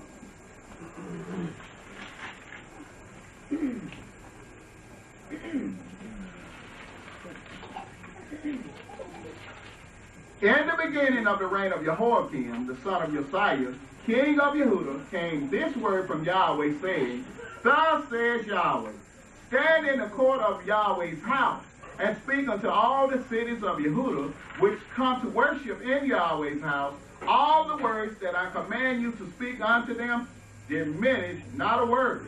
If so be, they will hearken and turn every man from his evil way that I may repent of this evil which I purpose to do unto them, because of the evil of their doing. And you shall say unto them, Thus says Yahweh, if you will not hearken to me, to walk in my law, which I have set before you, to hearken to the words of my servants, the prophets, whom I sent unto you, both rising up early and sending them, but you have not hearkened, then will I make this house like Shiloh, and will make this city a curse to all the nations of the earth. So the priests and the prophets and all the people heard Jeremiah speaking these words in the house of Yahweh. And to show you that this has already taken place, do you know that everybody that has lived in the land of Israel has had war from generation to generation since we've been out of that land? So it has been a curse to the nations in heaven. Where do we go? Verse 8. Now it came to pass, when Jeremiah had ceased speaking all that Yahweh had commanded him to speak unto all the people, that the priests and the prophets and all the people took him, saying, You shall surely die. Why have you prophesied in the name of Yahweh, saying, This house shall be like Shiloh, and this city shall be desolate without an inhabitant? And all the people were gathered against Jeremiah in the house of Yahweh. When the princes of Yehudah heard these things, then they came up from the king's house unto the house of Yahweh, and sat down in the entrance of the new gate of Yahweh's house. Then spoke the priests and the prophets unto the princes and to all the people, saying, This man is worthy to die, for he hath prophesied against this city, as you have heard with your ears. Then spoke Jeremiah unto all the princes and to all the people, saying, Yahweh sent me to prophesy against this house and against this city all the words that you have heard. Therefore now amend your ways and your doings, and obey the voice of Yahweh your Elohim, and Yahweh will repent of the evils that he hath pronounced against you. As for me, behold, I am in your hands. Do with me as seemeth good and right unto you. But know for certain that if you put me to death, you shall surely bring innocent blood upon yourselves, and upon this city, and upon its inhabitants. For of a truth Yahweh hath sent me unto you to speak all these words in your ears.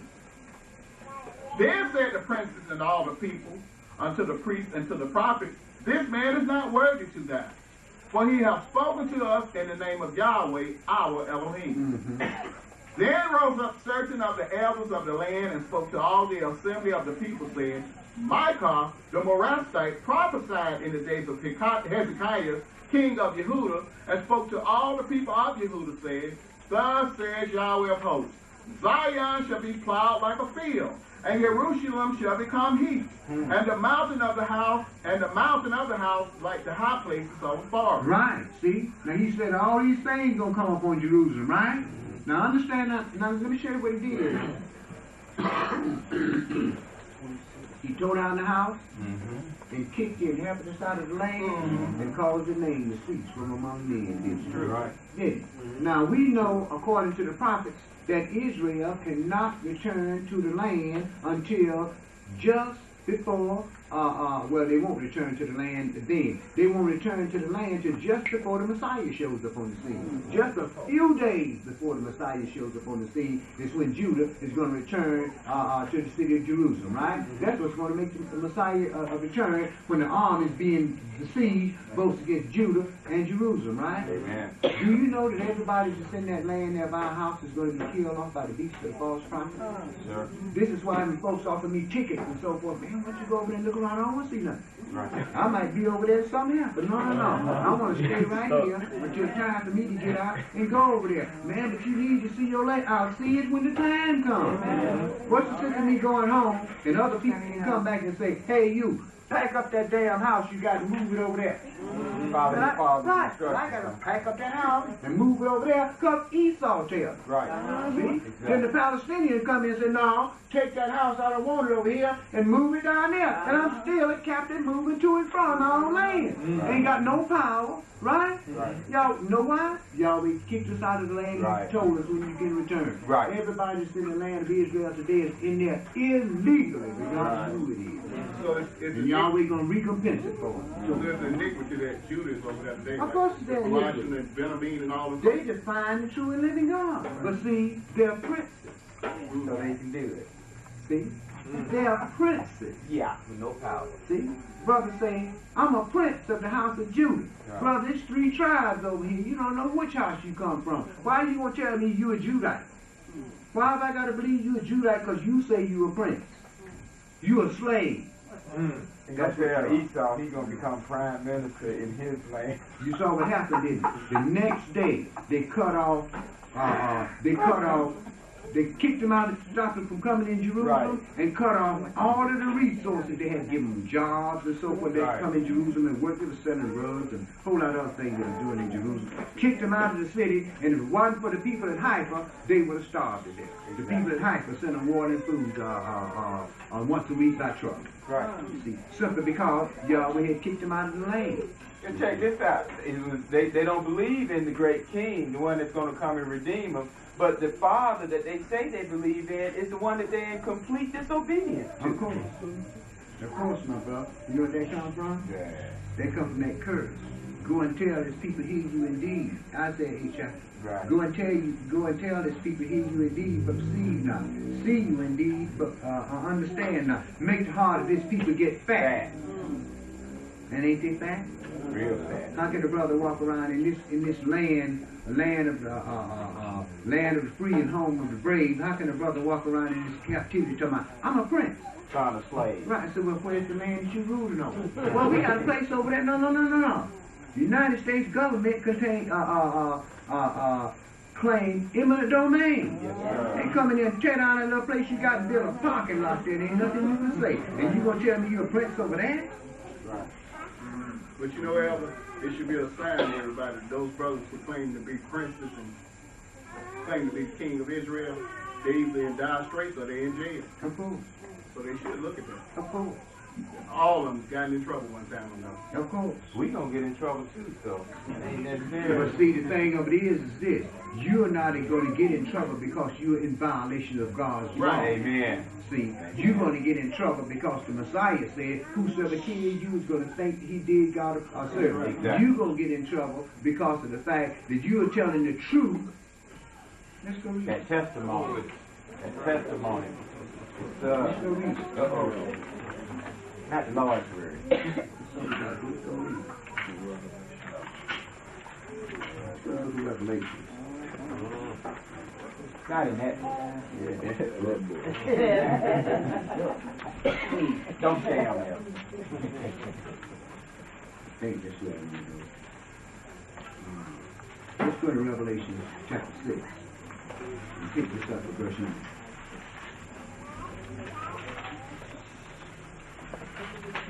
Revelation 6 and verse 9.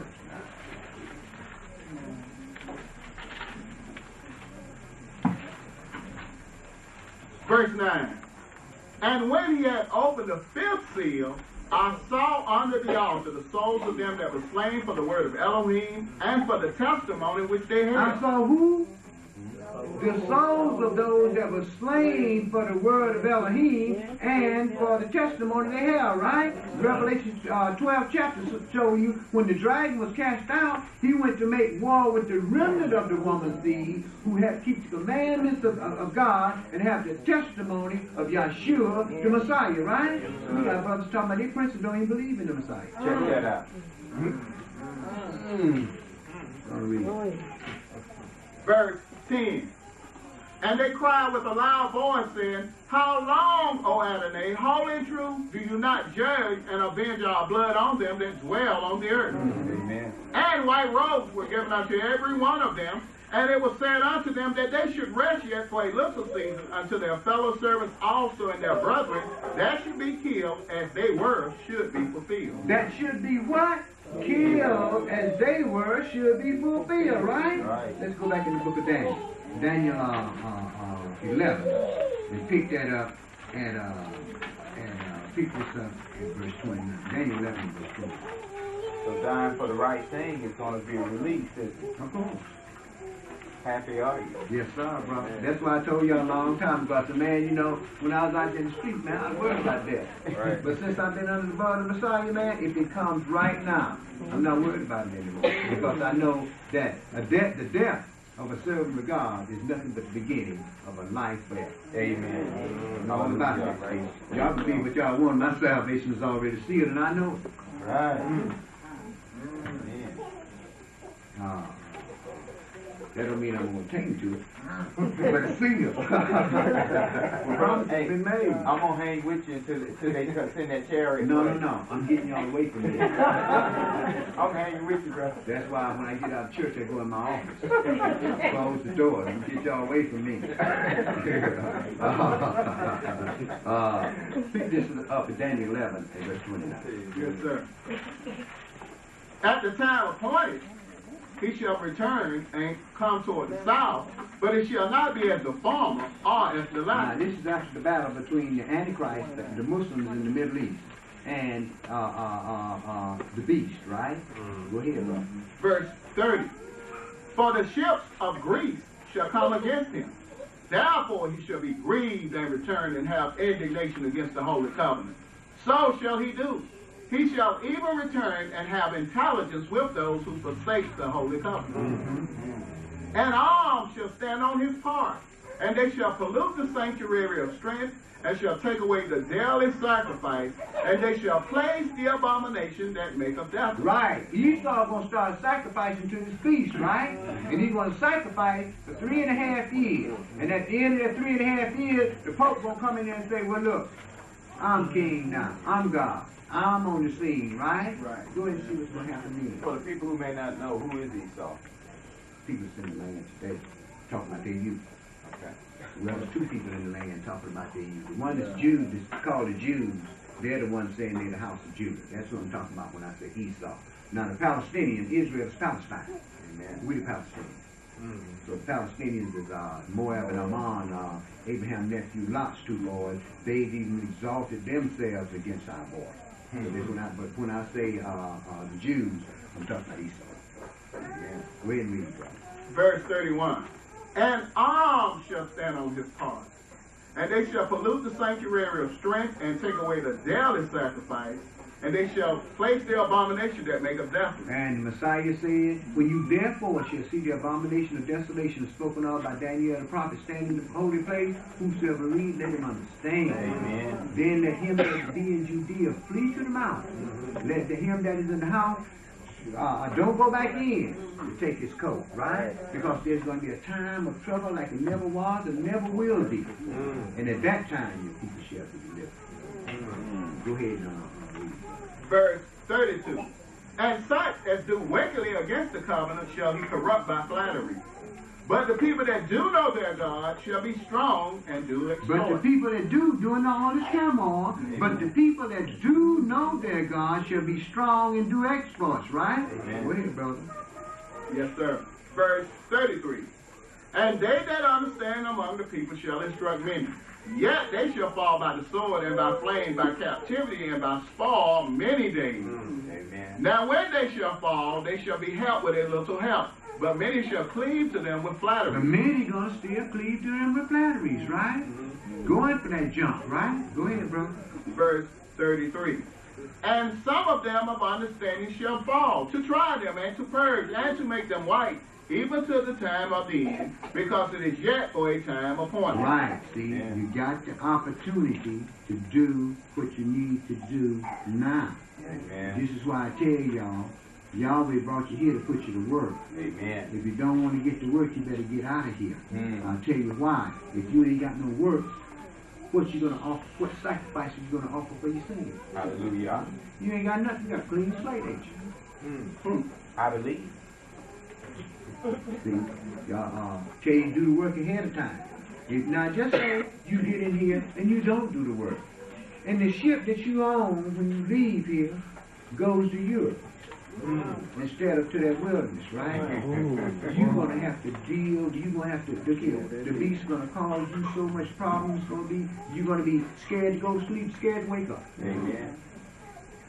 But see, that's to make you do what? Make you do your job then. Once that beast gets to breathing down your neck, then you go to work. You know how we do things. We ain't going to do things until the white folks jump on our butt, then we go do what we got to. Right. Let's go back where we were. There's a question in the back, Elder. Yeah. Yeah, I know that lot of programs I watch on TV. They don't even deal with judgment no more. They just go straight from the grave, straight from dying, straight to heaven now. Right. We went to a movie, man. We went and saw. They had hyped up this little movie that me and some brothers went to see downtown in Collins Square, I think it was. Yeah. We went down there, and the Messiah had returned, right? He was in jail.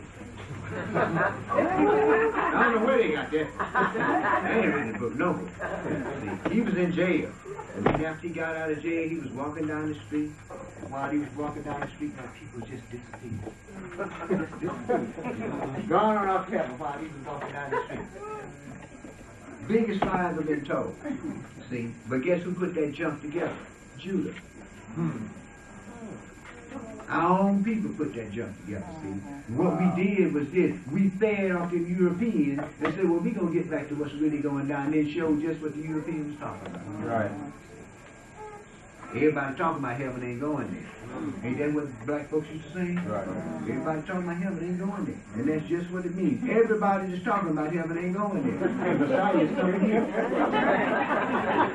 The brothers knew what they were. The brothers and sisters that came over here slaves, people talk about how illiterate they were and so forth and so on. Y'all ought to read some of the letters that they wrote to some of their relatives in this country here. See, them folks knew how to speak this language when they got here. The slave trade started long before they brought the first slaves over. They had time to teach them. How do you think the master went out there, he got 500 slaves to go out there, I want y'all to fly that field, I want you to do this, I want you to do that, they wouldn't do it. Right. They didn't have to have no interpreters. Brother had been under occupation of the Romans anyway, right? Right. So they knew all the languages of the other lands, right? Of course they did. Our people always spoke many languages, man. That's why a lot of times you read in the prophets where people came up and said something, they weren't speaking in the Jews' language, they were speaking in their own language, but we understood what they were saying. Right. Let's go back and pick this up where we were in Jeremiah, brother. Where were you? Daniel is where we 26 verse 1. We started 26 and verse 1. Right.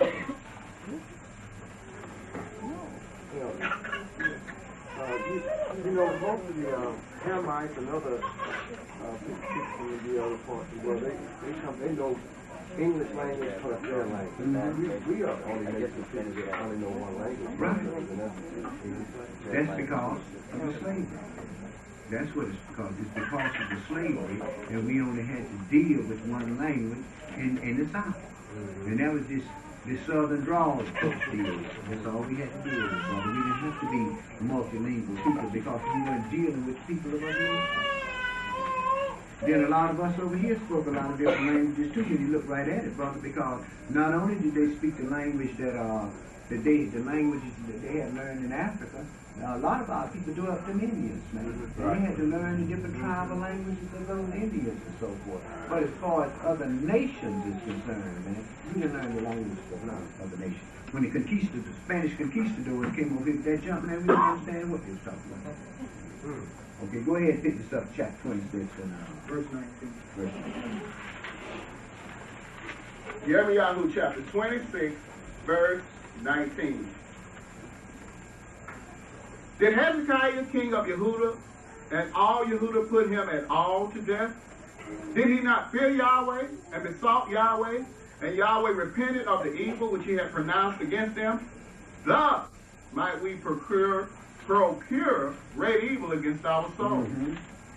And there was also a man who prophesied in the name of Yahweh, Uriah, the son of Shemaiah of Kiriath Yearim, who prophesied against this city and against this land according to all the words of Jeremiah. And when Jehoiakim, the king, with all his mighty men and all the princes, heard his words, the king sought to put him to death. But when Uriah heard it, he was afraid and fled and went into Egypt. And Jehoiakim, the king, sent men into Egypt, namely Elnathan, the son of Akbor, and certain men with him into Egypt. And they fetched Uriah out of Egypt and brought him unto Jehoiakim the king, who slew him with the sword and cast his dead body into the graves of the common people. Nevertheless, the hand of Ahikam, the son of Shaphan, was with Jeremiah, that they should not give him into the hand of the people to put him to death. Okay, 2 Kings 24 verse 1. 2 Kings 24 and verse 1.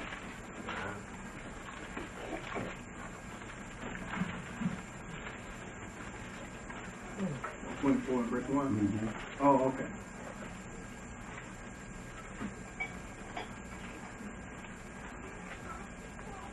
In his days, Nebuchadnezzar, king of Babylon, came up, and Jehoiakim became his servant 3 years. Then he turned and rebelled against him. And Yahweh sent against him bands of the Chaldeans, and bands of the Assyrians, and bands of the Moabites, and bands of the children of Ammon, and sent them against Yehudah to destroy it, according to the word of Yahweh, which he did speak by his servants, the prophets. Mm-hmm. Surely at the commandment of Yahweh came this upon Yehudah to remove them out of his sight for the sins of Manasseh according to all that he did, and also for the innocent blood that he shed. For he filled Jerusalem with innocent blood, which Yahweh would not pardon. Mm-hmm. Now the rest of the acts of Jehoiakim and all that he did, are they not written in the book of the Chronicles of the kings of Yehudah? So Jehoiakim slept with his fathers, and Jehoiachin, his son, reigned in his stead. Mm-hmm. And the king of Egypt came not again any more out of his land. For the king of Babylon had taken from the river of Euphrates, the river of Egypt. Okay, I'm sorry.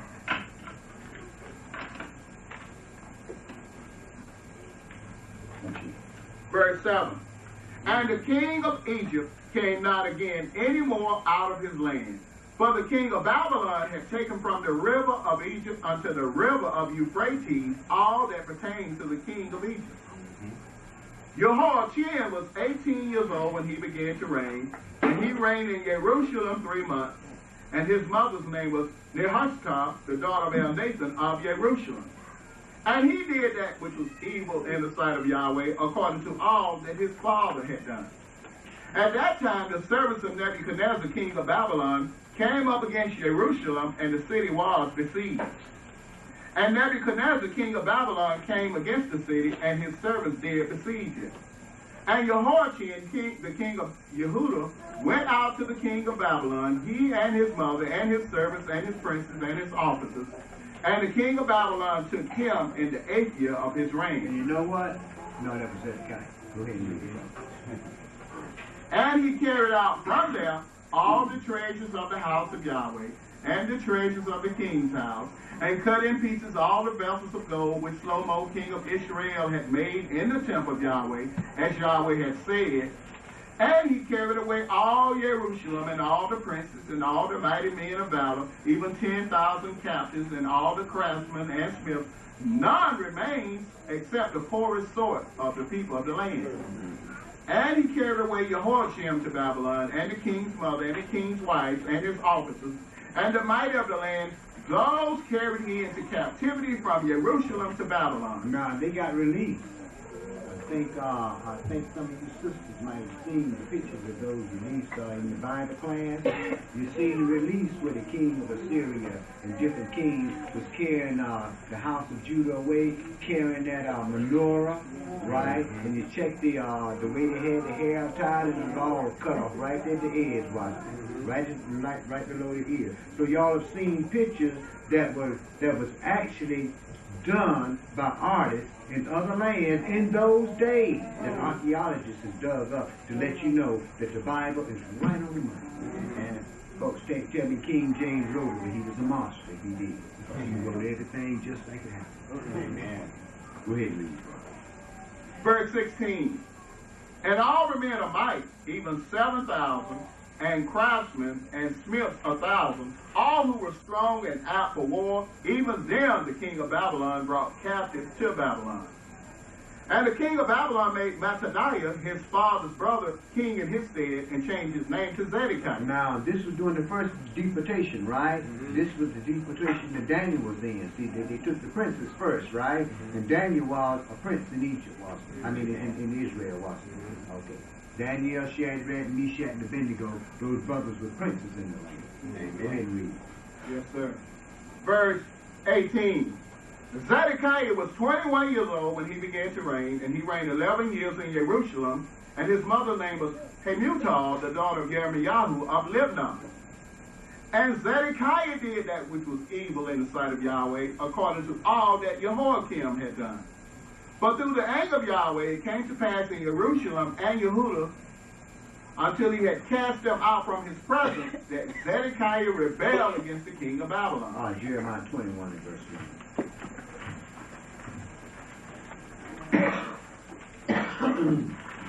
Jeremiah what now? 21 and verse 1. Oh. Jeremiah 21 and verse 1. You know, as Elder, as we reading this, I was noticing how Nebuchadnezzar was even called a servant of God, of Elohim, even though it was for evil. So one thing he called a servant, and he was even a servant of the Most High, and still to be a servant for the negative rather than the positive. Satan is a servant. Right. Amen. He's just doing, he's just carrying out Yahweh's will. That's all. Satan is a servant. Remember when he brought Cyrus in, he called Cyrus a servant. Right. All of us are servants of the true and living God. Brother, whether you serve him or not, you still serve. Like, me and a brother had a conversation the other night. He said, God willed that all men should be saved. So if you will that all men be saved, why you got enemies? Why those enemies going to end up in that lake of fire? Simply because they were appointed to that. Somebody, prophecies were made. Somebody got to stand in that stead of whatever the prophecy said. When he talked about the abomination of desolation, it's Yahweh who brought all of this upon man. See, this ain't nothing that man just concocted on his own. Yahweh let Satan loose on him. He said in Revelation 12 chapter, said there appeared another wonder in heaven. A woman clothed with the sun, the moon on her feet. Well, that was talking about Israel. It said that there appeared another one in heaven, a great red dragon, having 7 heads, 10 horns, and upon his horns 10 crowns, right? Well, these things was already prophesied that they were going to take place from the book of Daniel. So Yahweh had already, these people aren't born yet. Haven't been born at that time. And Yahweh had already done one, appointed them to death. Right. That's why I tell people, you can't serve Yahweh unless he wants you to.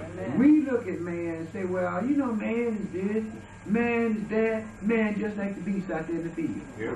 Right. That's what he is.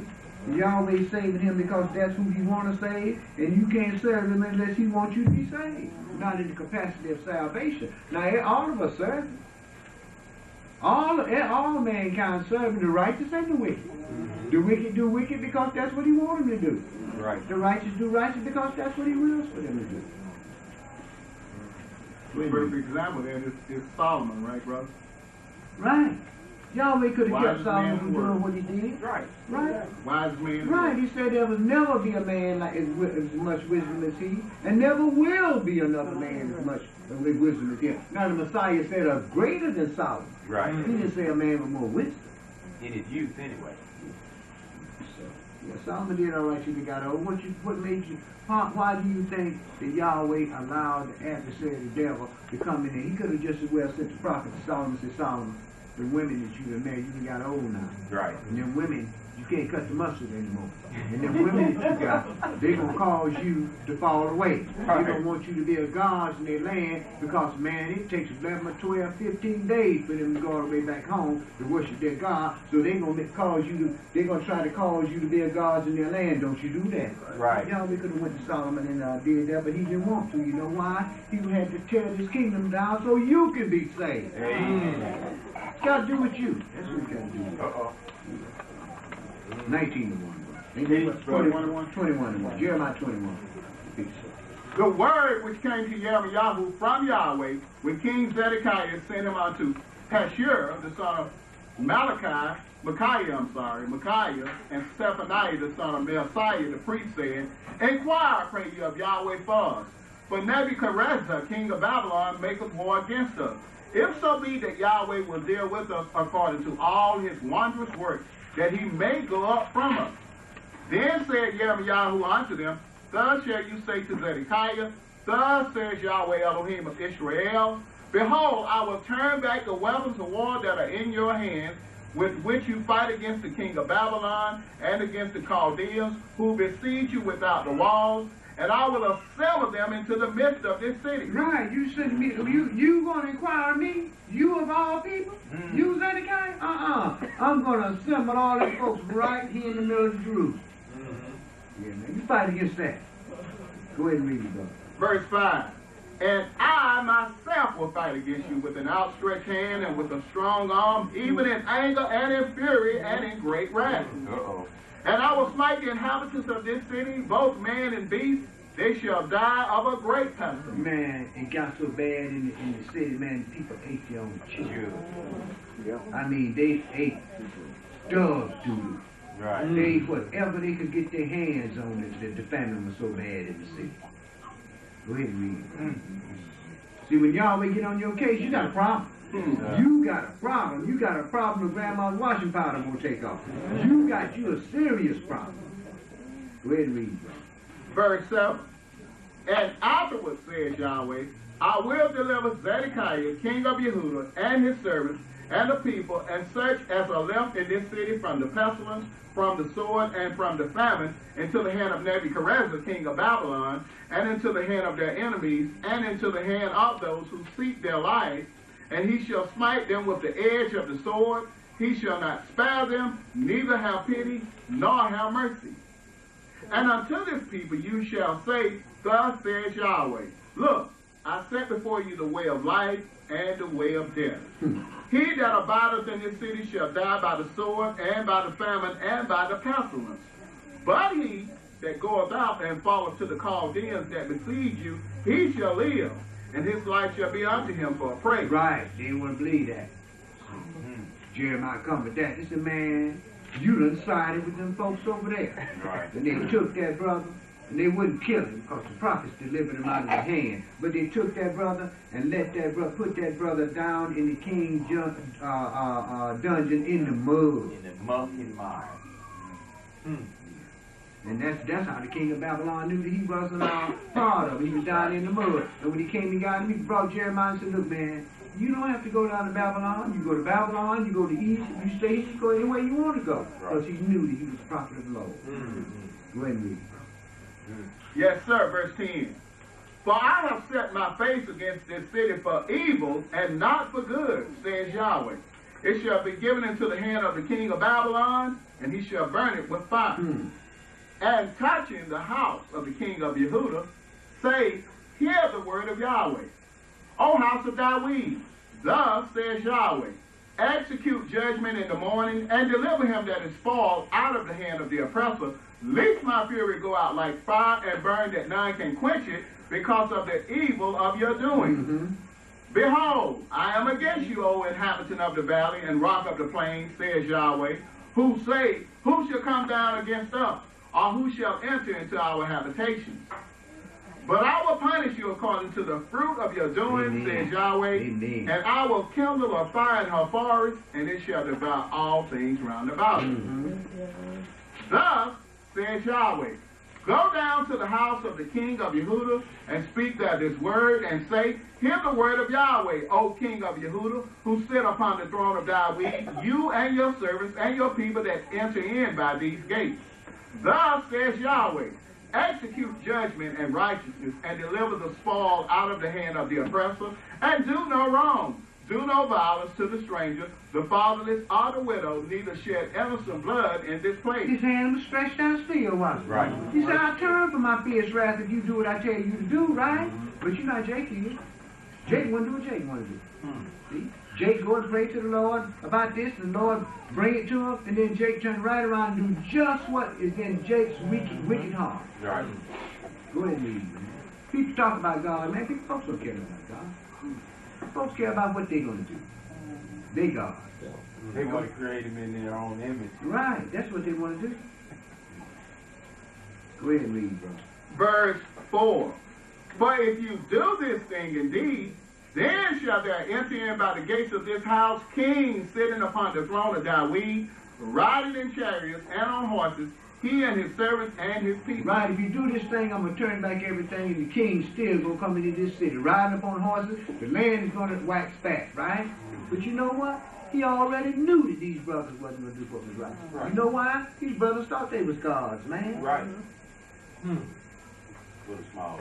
Right. Me, myself, man, I even think I'm a god, man. Right. You know, I think sometimes, you know, I sit down and I say, you know, I look at the things that when me and my Isha hooked up, all the vows that she made. You know why she made them vows? Because she believed that that's what I wanted her to do. Right. That's why I backed up and said, look here, you don't have to do none of that stuff. Right. And then now I care. Amen. I started it, let me finish. Go ahead and read.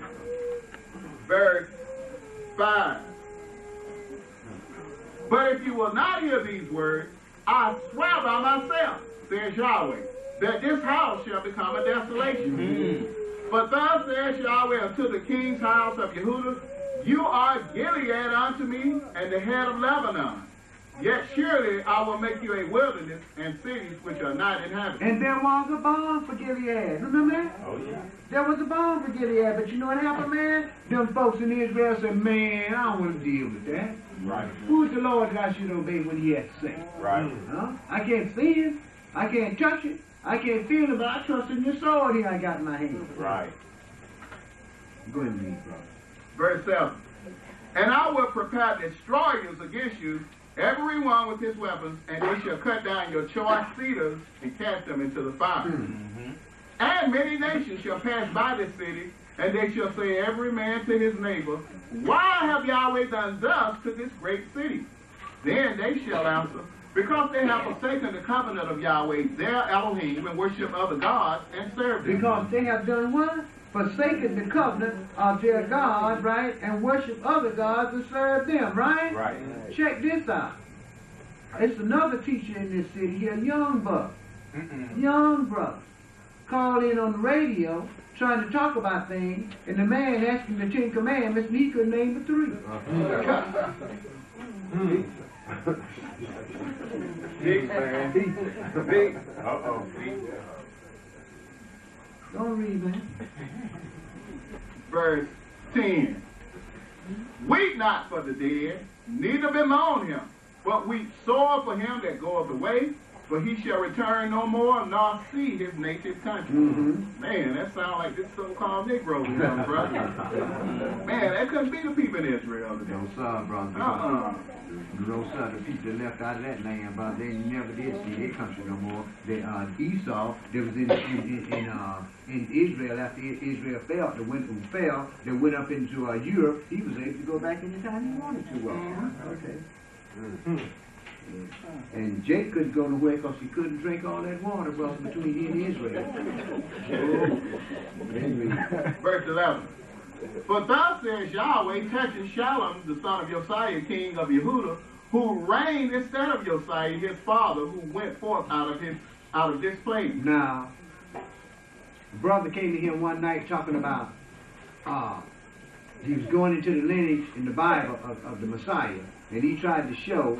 See, this is why Paul told us not to be fussing about endless genealogies and strivings about law, which leads to nothing but conflict. Right. He didn't understand that a whole lot of folks had 2 names. Just like we know that Jehoahaz was Josiah's son, wasn't it? Was it? Called him Shallum here, didn't it? Right. But see, what that brother failed to understand is that one, Mary and Joseph was out of the house of David, right? So it gave Joseph's lineage in one place, and Mary's lineage in the other. Right. Like knowledge, like understanding. But see, he read the bus. You know why? Finding that meathead from Cincinnati, Zerubbabel. Thank God his name means confused. There you go. One of them brothers that when he reading in the book and it says Jesus Christ, he says J.C. Right. Yeah, that's what they do, brother. Here's running down there, They black it out. we prayed one time, brother. We prayed in the name of the Son of God, Yahshua the Messiah. Brother, he left. Of course. He said he had to go. He couldn't deal with that. Cool.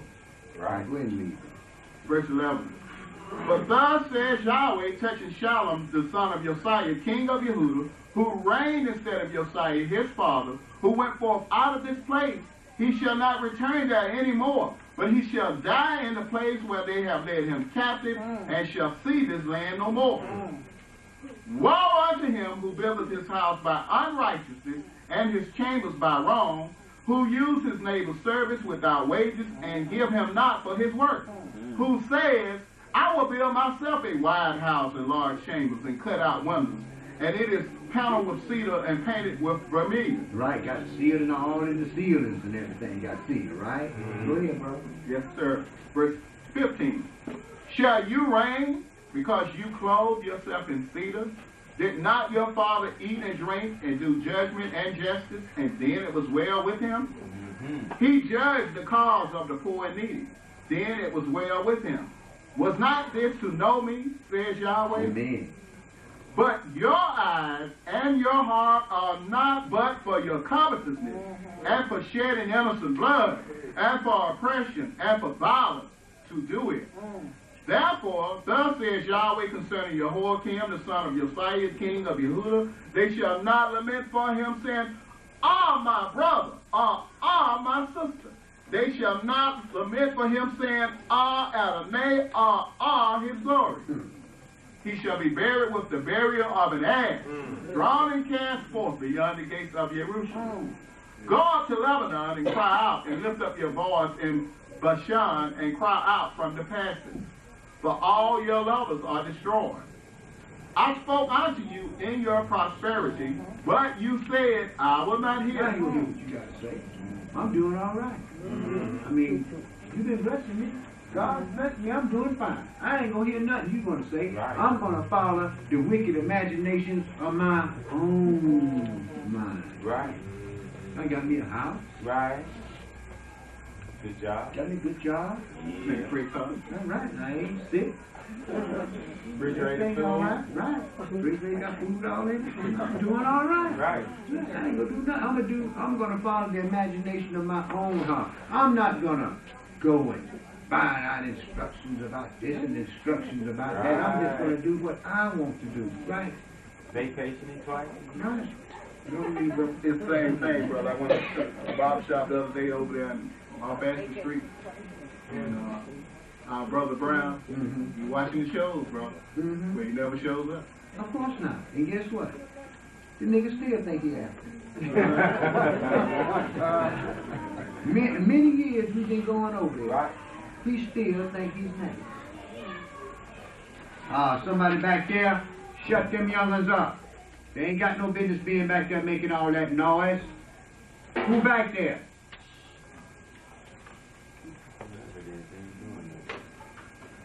Go ahead and read, brother.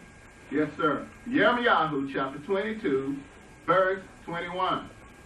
I spoke unto you in your prosperity, but you said, I will not hear. This have been your manner from your youth, that you obey not my voice. Right, and all of us do the same thing. Before we came into the Word, we were accustomed to doing what we want to do. Right. So we do part of what the Lord say, and then we do part of what we say. Don't read. Verse 22. The wind shall eat up all your pastors, and your lovers shall go into captivity. Surely then shall you be ashamed and confounded for all your wickedness. O inhabitant of Lebanon, who make your nest in the cedars, how gracious shall you be when pains come upon you, the pain as of a woman in travail. As I live, says Yahweh, through Coniah the son of Jehoiakim, king of Yehuda, were the signet upon my right hand, yet would I pluck you from them. Right, he said, you was the signet on my right hand, but I'm going to take you off my right hand, right? Go ahead, bro. Verse 25. And I will give you into the hand of those who seek your life, and into the hand of those whose face you fear, even into the hand of Nebuchadnezzar, king of Babylon, and into the hand of the Chaldeans. And I will cast you out and your mother who bore you into another country where you were not born, and there shall you die. But to the land to which they desire to return, there shall they not return. Right, and guess what? He told Zedekiah, say, you going to Babylon, but you ain't going to even see it. Right. Right. And I guess this brother say, now, how can I go to Babylon and don't see it? I'm going to be there. King put his eyes out. Put him in prison and kept him in there 20 years. Then let him out and dressed him. and let it sit down among the people. Fed them every day, right? Right. Humbled them. Of course it did, brother. 20 years of being blind in the prison, it's nothing like a good disease to make you turn to the Lord. Any kind of hardship. So when the plagues on you, brother mess around and get the maids or something, man, he be begging, maybe crying all over them covers. At the temple every day. Right. Holy and fatted. Walking softly, won't even break his. Right. Yeah. Go ahead and read it, brother. Yeah, bro. Jeremiah chapter 22, verse 28. Is this man Coniah a despised, broken idol? Is he a vessel in which is no pleasure? Why are they cast out, he and his seed, and are cast into a land which they know not? O earth, hear the word of Yahweh. Thus says Yahweh, write this man childish, a man that shall not prosper in his days. But no man of his seed shall prosper, sitting upon the throne of David and ruling any more in Yehuda. When you bring that to pass, Zedekiah was the last king. 2 Kings 25, in verse 1. 2 Kings 25, in verse 1. So really what we're getting a chance to see is a very small, have a little understanding at times the Most High outlines our ways as our future is unfolding. Because with these individuals, he's basically letting us know what their future would be. You have to learn how to follow the Spirit. Exactly. You have to learn how to see what the Spirit is doing, and then follow the Spirit, not your heart. Follow the Spirit. See, a lot of time with our heart, we'll say, well, I do this and I guess I do that. That'll be good for the congregation and so forth and so on. And the Spirit comes and says, don't you do that. Right. See, because I'm going to do just and such. And then you got to back up, right? Then you got brothers on in the chest. Oh, man, so and so and so and so. You such and such. Nigga, sit down. Right. That's all you got to do. Sit down. I mean, I'm doing what I think's best. You got to follow the Spirit. Amen. Go ahead and read. 2 Kings chapter 25, verse 1. And it came to pass in the 9th year of his reign, in the 10th month, in the 10th day of the month, that Nebuchadnezzar, king of Babylon, came, he and all his hosts, against Jerusalem, and encamped against it, and they built forts against it round about. And the city was besieged unto the 11th year of King Zedekiah. 18 months. 18 months, brother. Let me tell you something. You got a couple of million people in the city. You let this city of Atlanta be besieged 18 months and see what happens. Right. Folks be eating up each other. Right. Don't read, brother. Verse 3. And on the 9th day of the 4th month, the famine prevailed in the city, and there was no bread for the people of the land. And the city was broken up, and all the men of war fled by night by the way of the gate.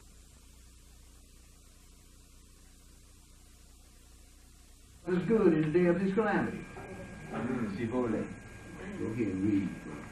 Yes, sir. Verse 6.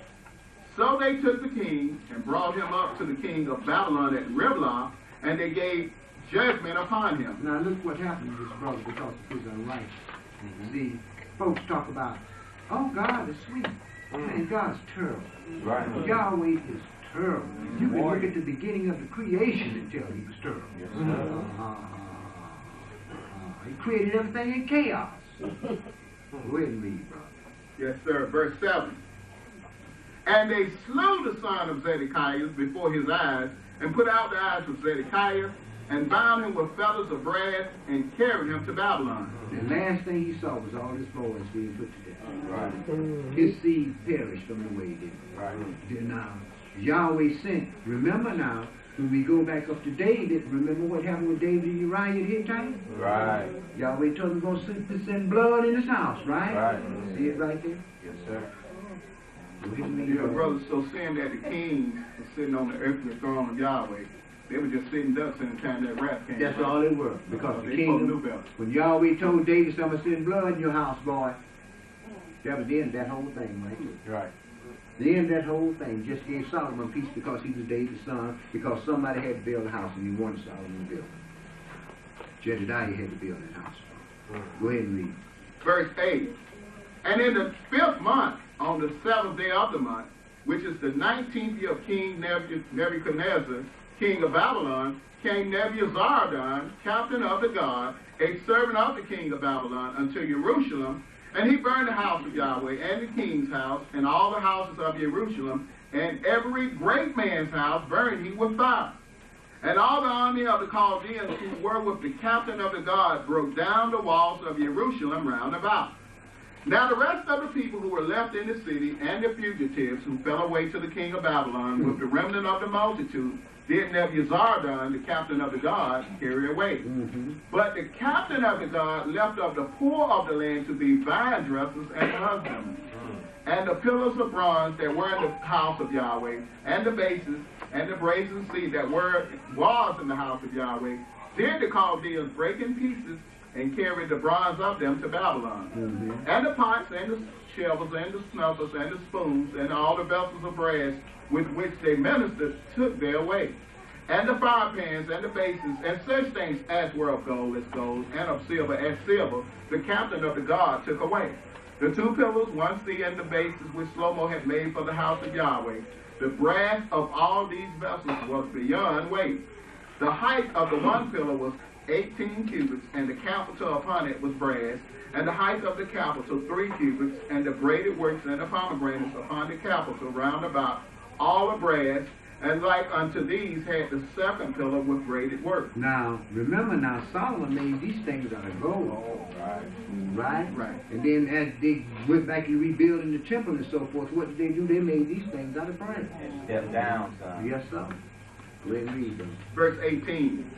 And the captain of the guard took Zariah, the chief priest, and Zephaniah, the 2nd priest, and the 3 keepers of the door, and out of the city he took an officer who was set over the men of war, and 5 men of them who were in the king's presence, who were found in the city, and the principal scribe of the host, who mustered the people of the land, and 60 men of the people of the land who were found in the city. And Nebuzaradan, captain of the guard, took these and brought them to the king of Babylon at Riblah. And the king of Babylon smote them and slew them at Riblah in the land of Hamath. So Yehudah was carried away out of their land. And as for the people who remained in the land of Yehudah, whom Nebuchadnezzar, king of Babylon, had left, even over them he made Gedaliah, the son of Ahikam, the son of Shaphan, governor. Right, he made him a governor, not a king, a governor. Go ahead, brother. And when all the captains of the armies, they and their men, heard that the king of Babylon had made Gedaliah governor, there came to Gedaliah at Mizpah even Ishmael, the son of Nethaniah, and Yehonan, the son of Kerioth, and Sariah, the son of Tanhumeth, the Netophathite, and Yazaniah, the son of a Maacathite, their men. And Gedaliah swore to them and to their men, and said unto them, Fear not to be the servants of the Chaldeans, dwell in the land, and serve the king of Babylon, and it shall be well with you. But it came to pass in the 7th month that Ishmael, the son of Nethaniah, the son of Elishama of the seed royal, came, and 10 men with him, and smote Gedaliah, so that Gedaliah died, and the Jews and the Chaldeans who were with him at Mizpah, and all the people, both small and great, and the captain of the armies arose and came to Egypt, for they were afraid of the Chaldeans. And it came to pass in the 37th year of the captivity of Jehoiakim, king of Yehudah, in the 12th month, on the 7th and 20th day of the month, that Evil-Merodach, king of Babylon, in the year that he began to reign, did liberate Jehoiakim, king of Yehudah, from prison, and he spoke kindly to him, and set his throne above the throne of the kings that were with him in Babylon, and changed his prison garments, and he did eat his food regularly before him all the days of his life. And his alliance was a continual allowance, given him by the king, a daily rate for every day, all the days of his life. Okay, now if you want to read what happened to Samaria, read the book of Esther. What we're going to do, we're going to go in the book of Daniel and see what happened with some of the house of Judah. Daniel 1, and pick that up in verse 1. Elder, do you suppose the Maccabites were the same people who later called the Maccabees? I don't think so. I don't think so. It could have been. I don't think so. Maccabean was a word that was, Maccabees was a word that was given to them by the people. It means the hammer. And because of the hell that they were raised, the Maccabees were raised in trying to take the land. Were these the four that was left in the land? What? The Maccabees. No, the Maccabees came later on. But the Maccabees came a long time after this. This is taking place in the 5. Nebuchadnezzar came in Jerusalem in 606 B.C. What you're talking about happened A.D. Okay. Daniel chapter 1 and verse 1. Yes, sir. In the 3rd year of the reign of Jehoiakim, king of Yehuda, came Nebuchadnezzar, king of Babylon, unto Jerusalem, and besieged it. And the Adonai gave Jehoiakim, king of Yehuda, into his hand, with part of the vessels of the house of Elohim, which he carried into the land of Shinar, to the house of his God, and he brought the vessel into the treasure house of his God. And the king spoke unto Ashpenaz, the master of the eunuchs, that he would bring certain of the children of Israel, and of the king's seed, and of the princes, children in whom was no blemish, but well-favored, and skillful in all wisdom, and gifted in knowledge and understanding science, and such as had ability in them to stand in the king's palace, and whom they might teach the learning and the tongue of the Chaldeans. And the king appointed them a daily provision of the king's meat, and of the wine which he drank, so nourishing them 3 years, that at the end of them they might stand before the king. Can you imagine eating meat and drinking wine for 3 years? That's healthy. No, bro, you've been in bad shape, won't you? Go ahead and read. Yes, sir. Verse 6. Now among these were of the children of Yehuda, Daniel, Hananiah, Mishael, and Azariah, unto whom the prince of the eunuchs gave names. For he gave unto Daniel the name of Belteshazzar, and to Hananiah of Shadrach, and to Mishael of Meshach, and unto Azariah of Abednego. Now he gave him the name of his gods.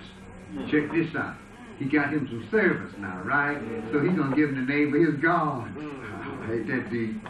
Yeah, go ahead, brother. Yes, sir. Verse 8.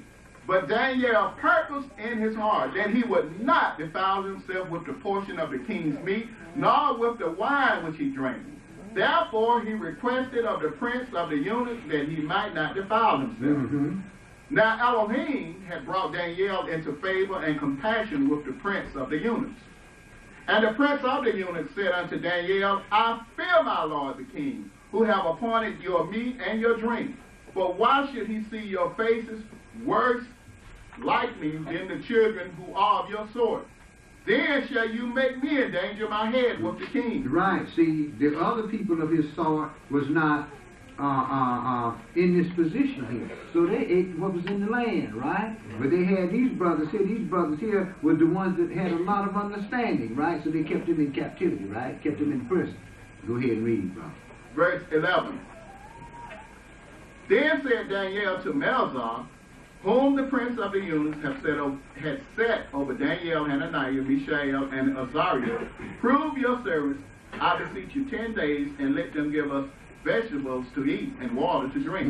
Then let our countenances be looked upon before you, and the countenance of the children that eat of the portion of the king's meat, and as you see, deal with your servants. So he consented to them in this matter, and proved them 10 days. And at the end of 10 days, their countenance appeared fairer and fatter in flesh than all the children who did eat the portion of the king's meat. Thus Melzar took away the portion of their meat and the wine that they should drink, and gave them vegetables. As for these 4 children, Elohim gave them knowledge and skill in all learning and wisdom, and Daniel had understanding in all visions and dreams. Now, at the end of the days that the king had said he should bring them in, then the prince of the eunuchs brought them in before Nebuchadnezzar. And the king communed with them, and among them all was found none like Daniel, Hananiah, Mishael, and Azariah. Therefore stood they before the king. And in all manner of wisdom and understanding that the king inquired of them, he found them 10 times better than all the magicians and astrologers that were in all his realm. And Daniel continued even unto the first year of King Cyrus. And in the second year of the reign of Nebuchadnezzar dreamed dreams, and his spirit was troubled, and his sleep went from him. Then the king commanded to some of the magicians and the astrologers and the sorcerers and the Chaldeans to show the king his dreams. So they came and stood before the king. And the king said unto them, I have dreamed a dream, and my spirit was troubled to know the dream. Then spoke the Chaldeans to the king in Syriac, O king, live forever. Tell your servant the dream, and we will show the interpretation. The king answered and said to the Chaldeans, the thing is gone from me. If you will not make known unto me the dream with the interpretation of it, you shall be cut in pieces, and your houses shall be made a dunghill. But if you show the dream and its interpretation, you shall receive from me gifts and rewards and great honor. Therefore show me the dream and the interpretation of it. Right. See how hard those heirs was? Say now, wait a minute now. You astrologers. Y'all soothsayers. Y'all sorcerers, right? Y'all mighty men. If you don't show me this dream, I'm going to kill y'all. Tear down your house and kill you. Go ahead and read, brother. The mayors didn't take no mess, Jack. They still don't. Man, you get them heirs, man, they get them heirs psyched up. Get to tell them, man, if you go take this truck and drive this truck over there in that service station there, brother, and push this button as soon as you get in that service station, brother, and you gonna go instantly to heaven and have sex 77 times a day. And get them dudes all psyched up, Jack, and they gonna blow up the whole world. That's actually a philosophy among the Arab religious sect. They got it from the Japanese kamikazes. Absolutely. Kamikaze and horses, bro. Well, I was talking but about long before these later days. The 77 times issue. Yeah, okay. Okay. Go ahead and read, brother. Verse 7. They answered again and said, let the king tell his servant the dream, and we will show the interpretation of it. The king answered and said, I know of certainty that you would gain the time. Right, you gonna wait till this thing get away. See, that's what y'all trying to do. Y'all trying to jive, right? Okay, go ahead, bro. Because you see the thing is gone from me. But if you will not make known unto me the dream, there is but one decree for you. For you have prepared lying and corrupt words to speak before me till the time is changed. Therefore tell me the dream, and I shall know that you can show me its interpretation. The Chaldeans answered before the king and said, there is not a man upon the earth that can reveal the king's matter. Therefore there is no king, lord, nor ruler that acts such thing of any magician or astrologer or Chaldean. And it is a rare thing that the king requires, and there is no other that can reveal it before the king except the gods whose dwelling is not with flesh. For this cause the king was angry and very furious, and commanded to destroy all the wise men of Babylon. And the decree went forth that the wise men should be slain, and they sought Daniel and his fellows to be slain. The decree went forth, and they didn't kill the man that was in there, did they? They went and sought Daniel, sought them brothers, killed them, did They didn't have anything to do with it. Right. Go ahead and read, bro. Verse 14. Then Daniel answered with counsel and wisdom to Arioch, the captain of the king's guard, who was going forth to slay the wise men of Babylon. He answered and said to Arioch, the king's captain, why is the decree so hasty from the king? Then Arioch made the thing known to Daniel. Then Daniel went in and desired of the king that he would give him time, and that he would show the king the interpretation. Then Daniel went to his house and made the thing known to Hananiah, Mishael, and Azariah, his companions, that they would desire mercies of the Elohim of heaven concerning this secret, that Daniel and his fellows should not perish with the rest of the wise men of Babylon. Did just what he was supposed to do, didn't he? Exactly. Went and revealed it to the brothers and man, y'all pray to the Lord. That he revealed this thing done. Because if Yahweh don't reveal this thing done, we gonna be slain too, and we haven't done anything. Right. We didn't have nothing to do with that. We don't stand in the king's court yet. Go ahead and read, brother. Verse 19. Then was the secret revealed unto Daniel in the night vision. Then Daniel blessed the Elohim of heaven. Daniel answered and said, blessed be the name of Yahweh forever and ever. For wisdom and might are his. For he changed the times and the seasons. He removeth kings and setteth up kings. He giveth wisdom unto the wise and knowledge to those who know understanding. He revealeth the deep and secret things. He knoweth what is in the darkness, and the light dwelleth with him. I thank you and praise you, O you Elohim of my fathers, who have given me wisdom and might, and have made known unto me now what we desired of you. For you have now made known unto us the king's matter. Amen. Therefore Daniel went in unto Arioch, whom the king had ordained to destroy the wise men of Babylon. He went and said thus unto him, Destroy not the wise men of Babylon. Bring me in before the king, and I will reveal unto the king the interpretation. Then Arioch brought in Daniel before the king in haste, and said thus unto him, I have found a man of the captains of Yehudah, that will make known unto the king the interpretation. He didn't find nothing. Right. Daniel went to him. Right. But see, he wants some rewards to think, king, I found a man that's going to take care of this for you. Don't forget me. Go on and read, man. Yes, sir. Verse 26. The king answered and said to Daniel, whose name was Belteshazzar, Are you able to make known unto me the dream which I have seen, and the interpretation of it?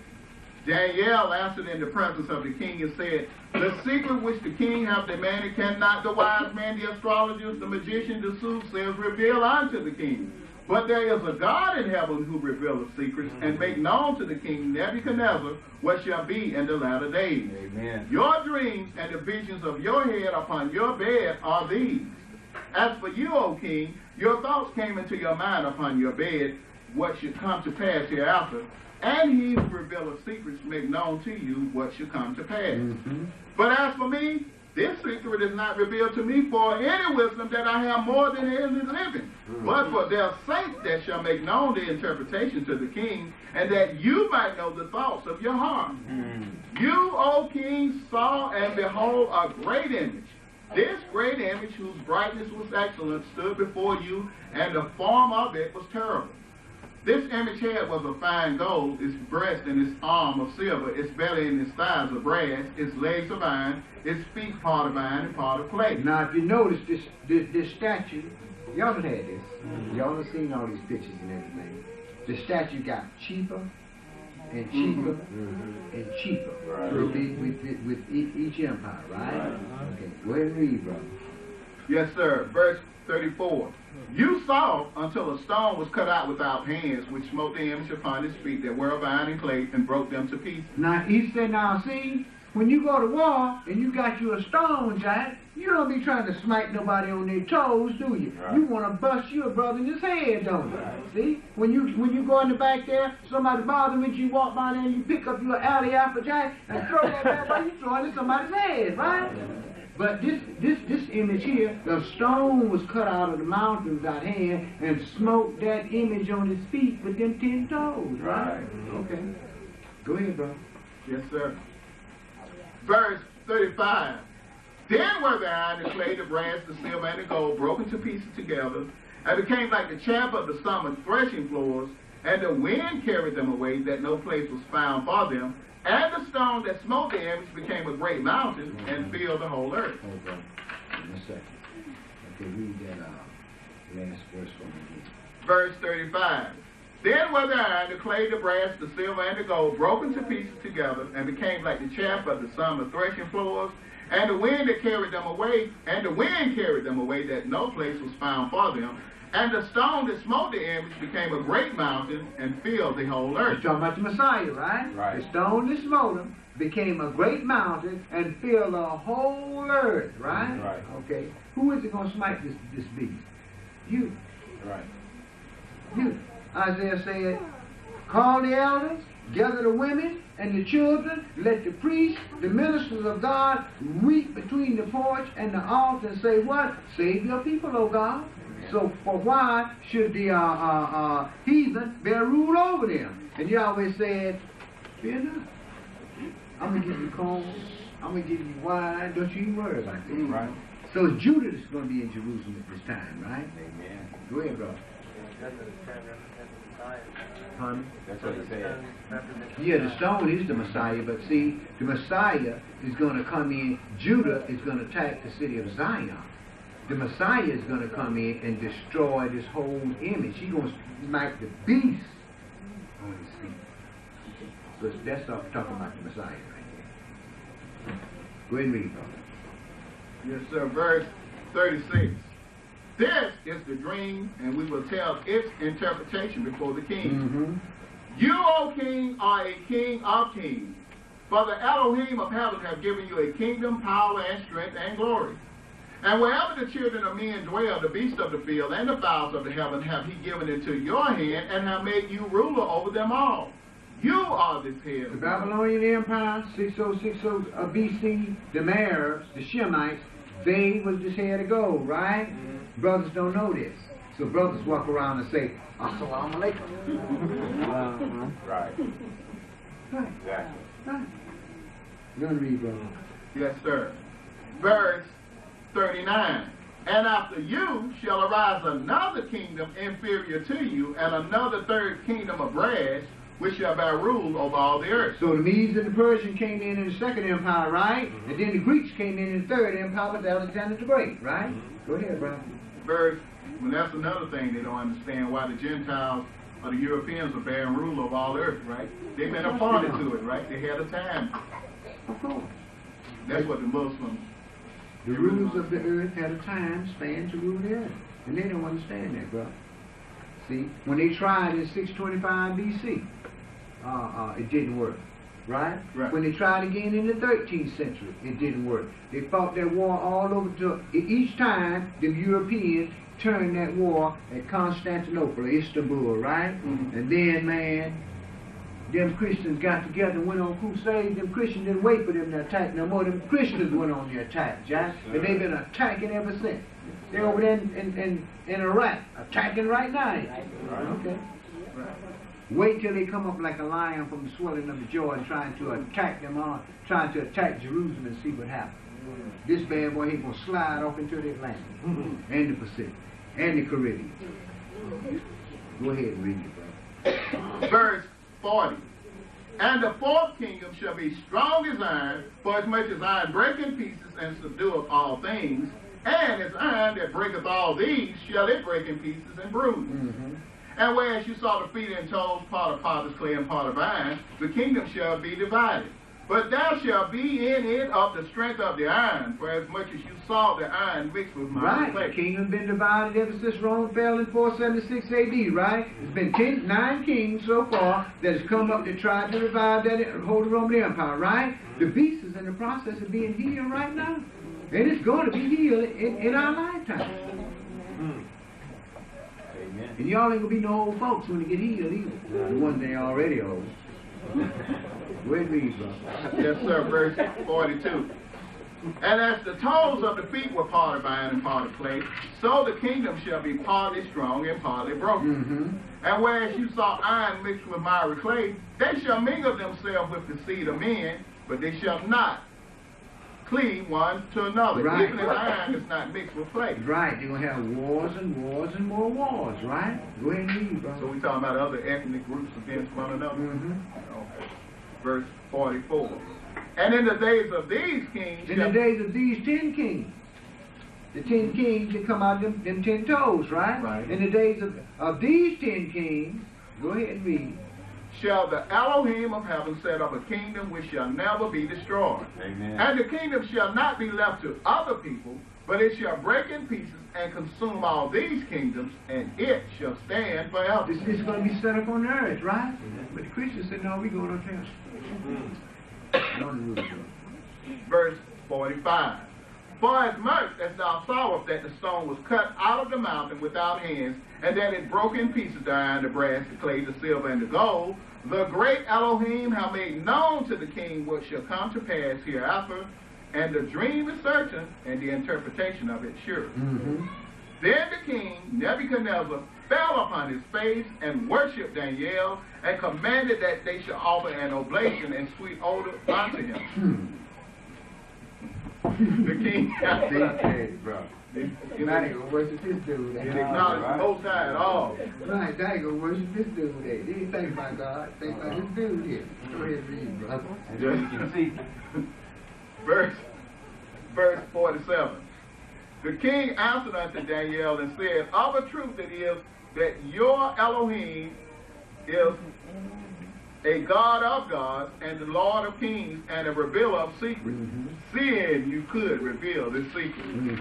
Then the king made Daniel a great man and gave him many gifts and made him ruler over the whole province of Babylon, and the chief of the governors over all the wise men of Babylon. Okay, my brother, go ahead and read. Then Daniel requested of the king, and he set Shadrach, Meshach, and Abednego over the affairs of the province of Babylon. But Daniel sat in the gate of the king. Okay, my brother. Let's go into chapter 4. Pick that up question. Brother, I'm going to ask you something, too. You know, I was thinking about Joseph in Egypt, and this brother here. Wherever our people have been, we've always been in that political realm, right? Ruling right in that political area where we were captives. Like today, we got a lot of brothers in, politics. That's all. They will always be up there with the rubbing shoulders with folks that's money. Right. Jake's gonna always rub shoulders with power, brother. That's where that's where they get their bread from. Them silk suits and foot-joy shoes and all that stuff. Drive them severe STSs and L-dogs and so forth, right? Fly around in planes and get blown up in the sky, right? Like Brown. We're going to read them. Daniel chapter 4, verse 1. Nebuchadnezzar the king unto all people, nation and languages that dwell in all the earth, peace be multiplied unto you.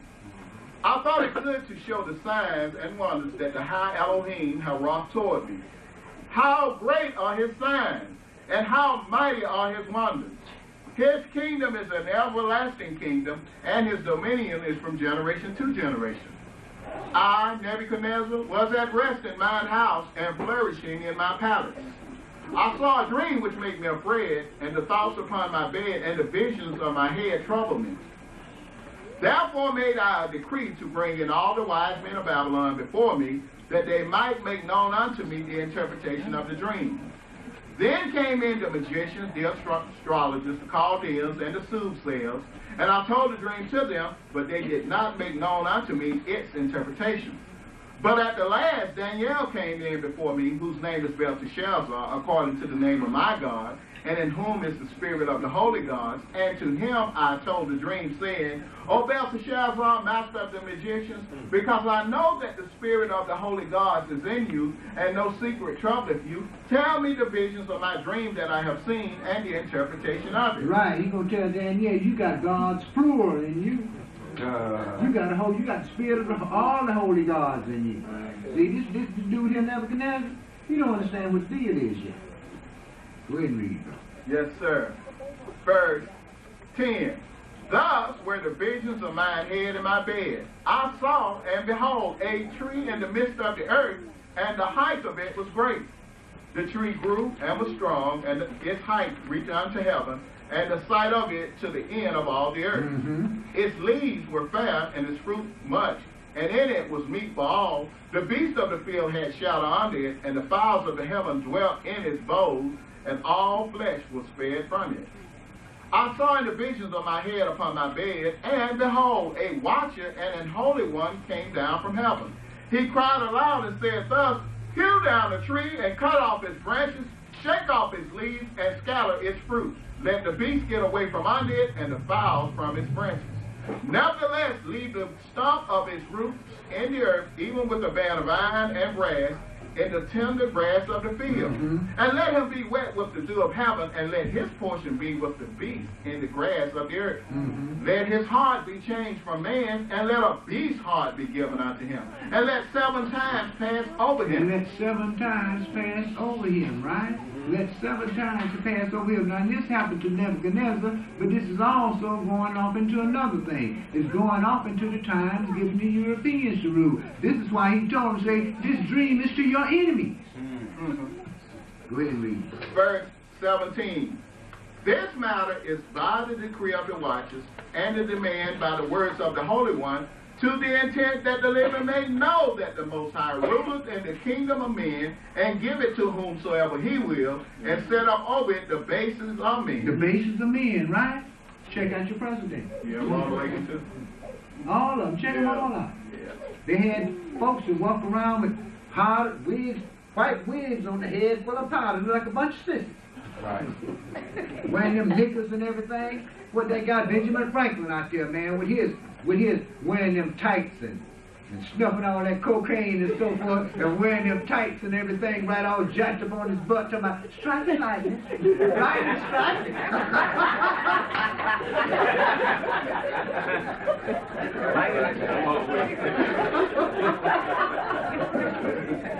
Yeah, okay. Go ahead and read, brother. The Lord times I heard that, brother. Go ahead and read, brother. Go ahead and read. Verse 18. This dream I, King Nebuchadnezzar, have seen. Now you, O Belteshazzar, declare the interpretation of it. For instance, all the wise men of my kingdom are not able to make known unto me the interpretation, but you are able, for the spirit of the holy gods is in you. Then Daniel, whose name was Belteshazzar, was a stone for 1 hour, and his thoughts troubled him. The king spoke and said, Belteshazzar, let not the dream or its interpretation trouble you. Belteshazzar answered and said, my lord, the dream be to them that hate you. The dream is to them that hate you. See? The dream is to them that hate you, right? Who was it that came in and took over from there? The Europeans, wasn't it? Okay. And the interpretation of it to your enemies. The tree that you saw, which grew ever strong, whose height reached unto the heaven, and the sight of it to all the earth, whose leaves were fair, and its fruit much, and in it was meat for all, under which the beasts of the field dwelt, and upon whose branches the fowls of the heavens had their habitation. It is you, O king, that are grown and become strong. For your greatness is grown and reaches unto heaven, and your dominion to the end of the earth.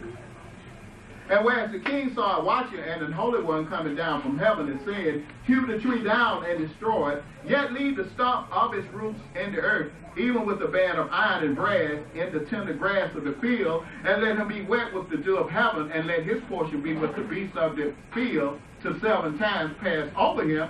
This is the interpretation, O king, and this is the decree of the Most High, which is come upon my lord the king, that they shall drive you from men, and your dwelling shall be with the beasts of the field, and they shall make you to eat grass like oxen, and they shall wet you with the dew of heaven, and 7 times shall pass over you, till you know that the Most High ruleth in the kingdom of men, and give it to whomsoever he will. And whereas they commanded to leave the stump of the tree roots, your kingdom shall be sure unto you after you shall have known that the heavens do rule. Wherefore, O king, let my counsel be acceptable unto you, and break off your sins by righteousness, and your iniquities by showing mercy to the poor, if there may be a lengthening of your tranquility. All this came upon the king Nebuchadnezzar. At the end of 12 months, he walked in the palace of the kingdom of Babylon. The king spoke and said, is not this great Babylon that I have built for the house of the kingdom by the might of my power and for the honor of my majesty? Said that. While the word was in the king's mouth, there fell a voice from heaven saying, O King Nebuchadnezzar, to you it is spoken, the kingdom is departed from you. And they shall drive you from men, and your dwelling shall be with the beasts of the field. They shall make you to eat grass like oxen, and 7 times shall pass over you, till you know that Yahweh ruleth in the kingdom of men, and give it to whomsoever he will. The same hour was the thing fulfilled upon Nebuchadnezzar, and he was driven from men, and did eat grass like oxen, and his body was wet with the dew of heaven, till his hair was grown like eagle's feathers, and his nails like birds' claws.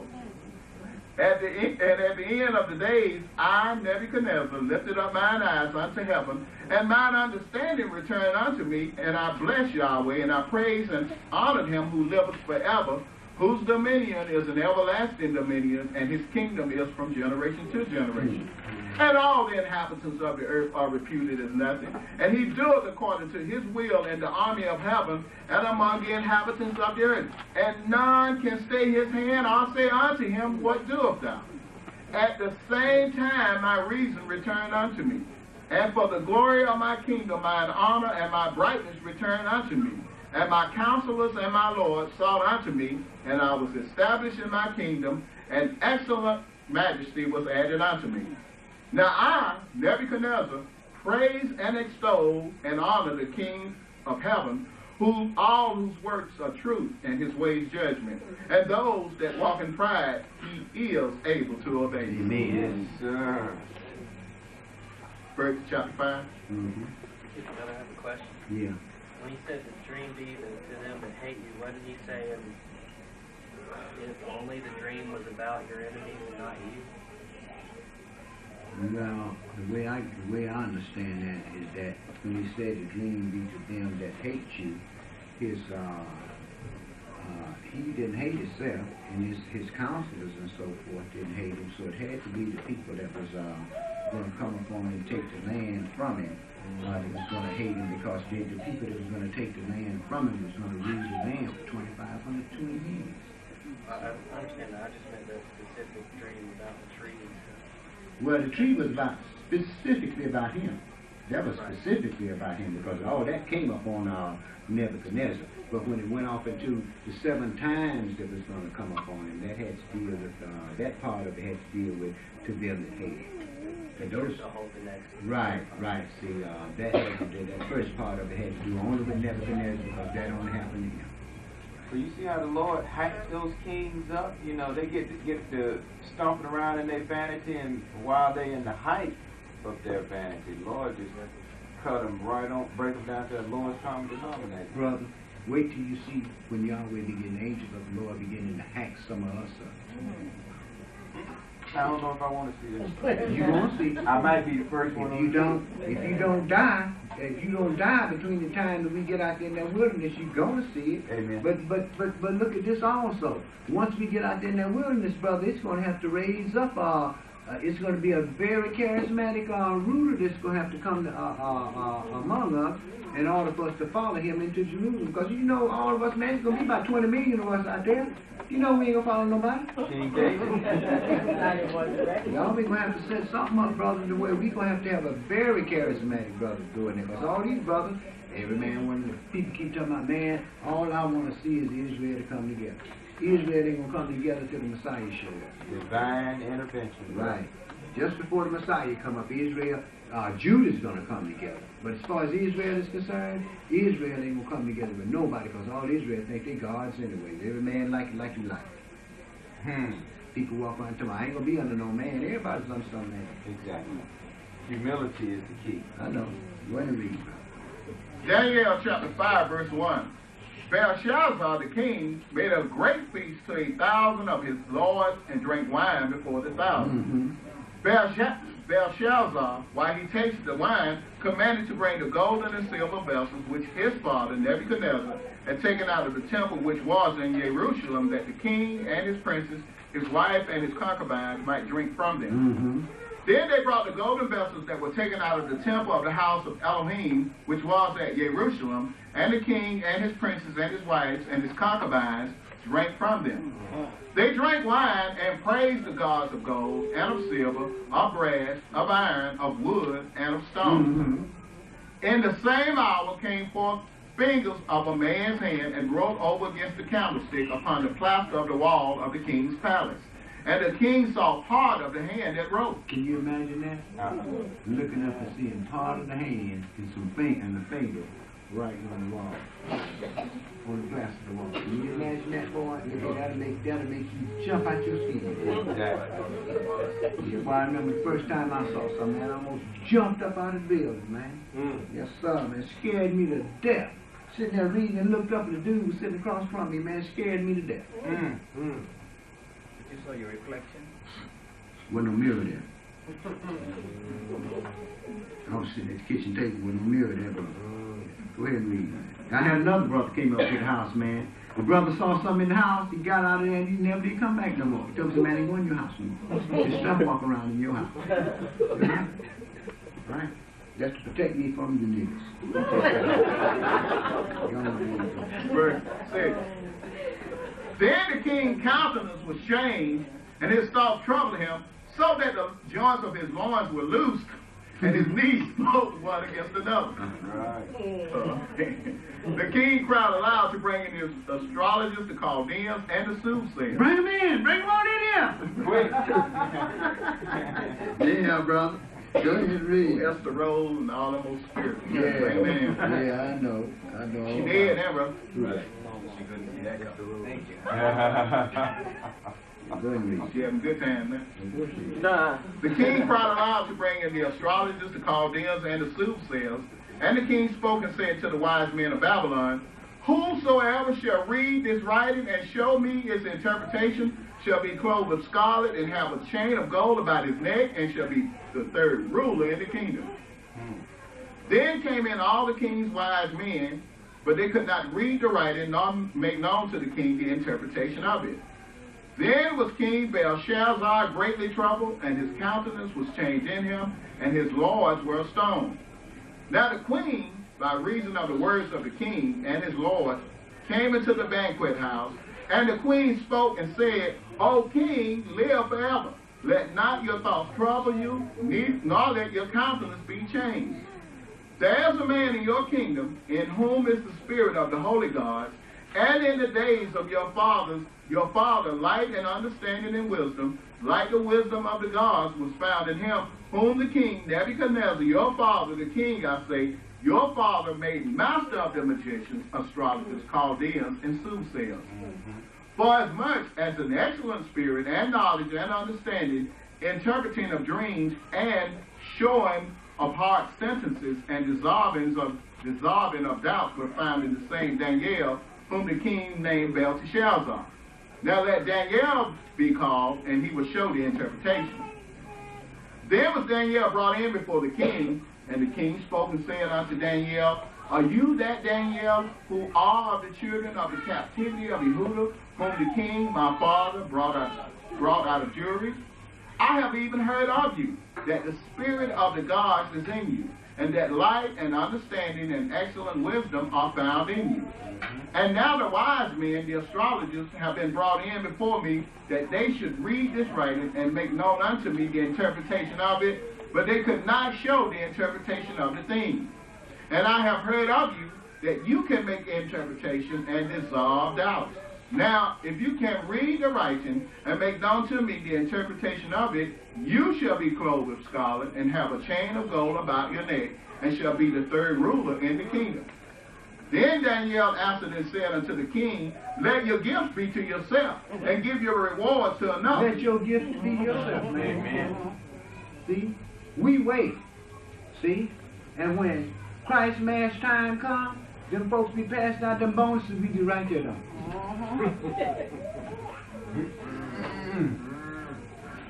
Cuss them.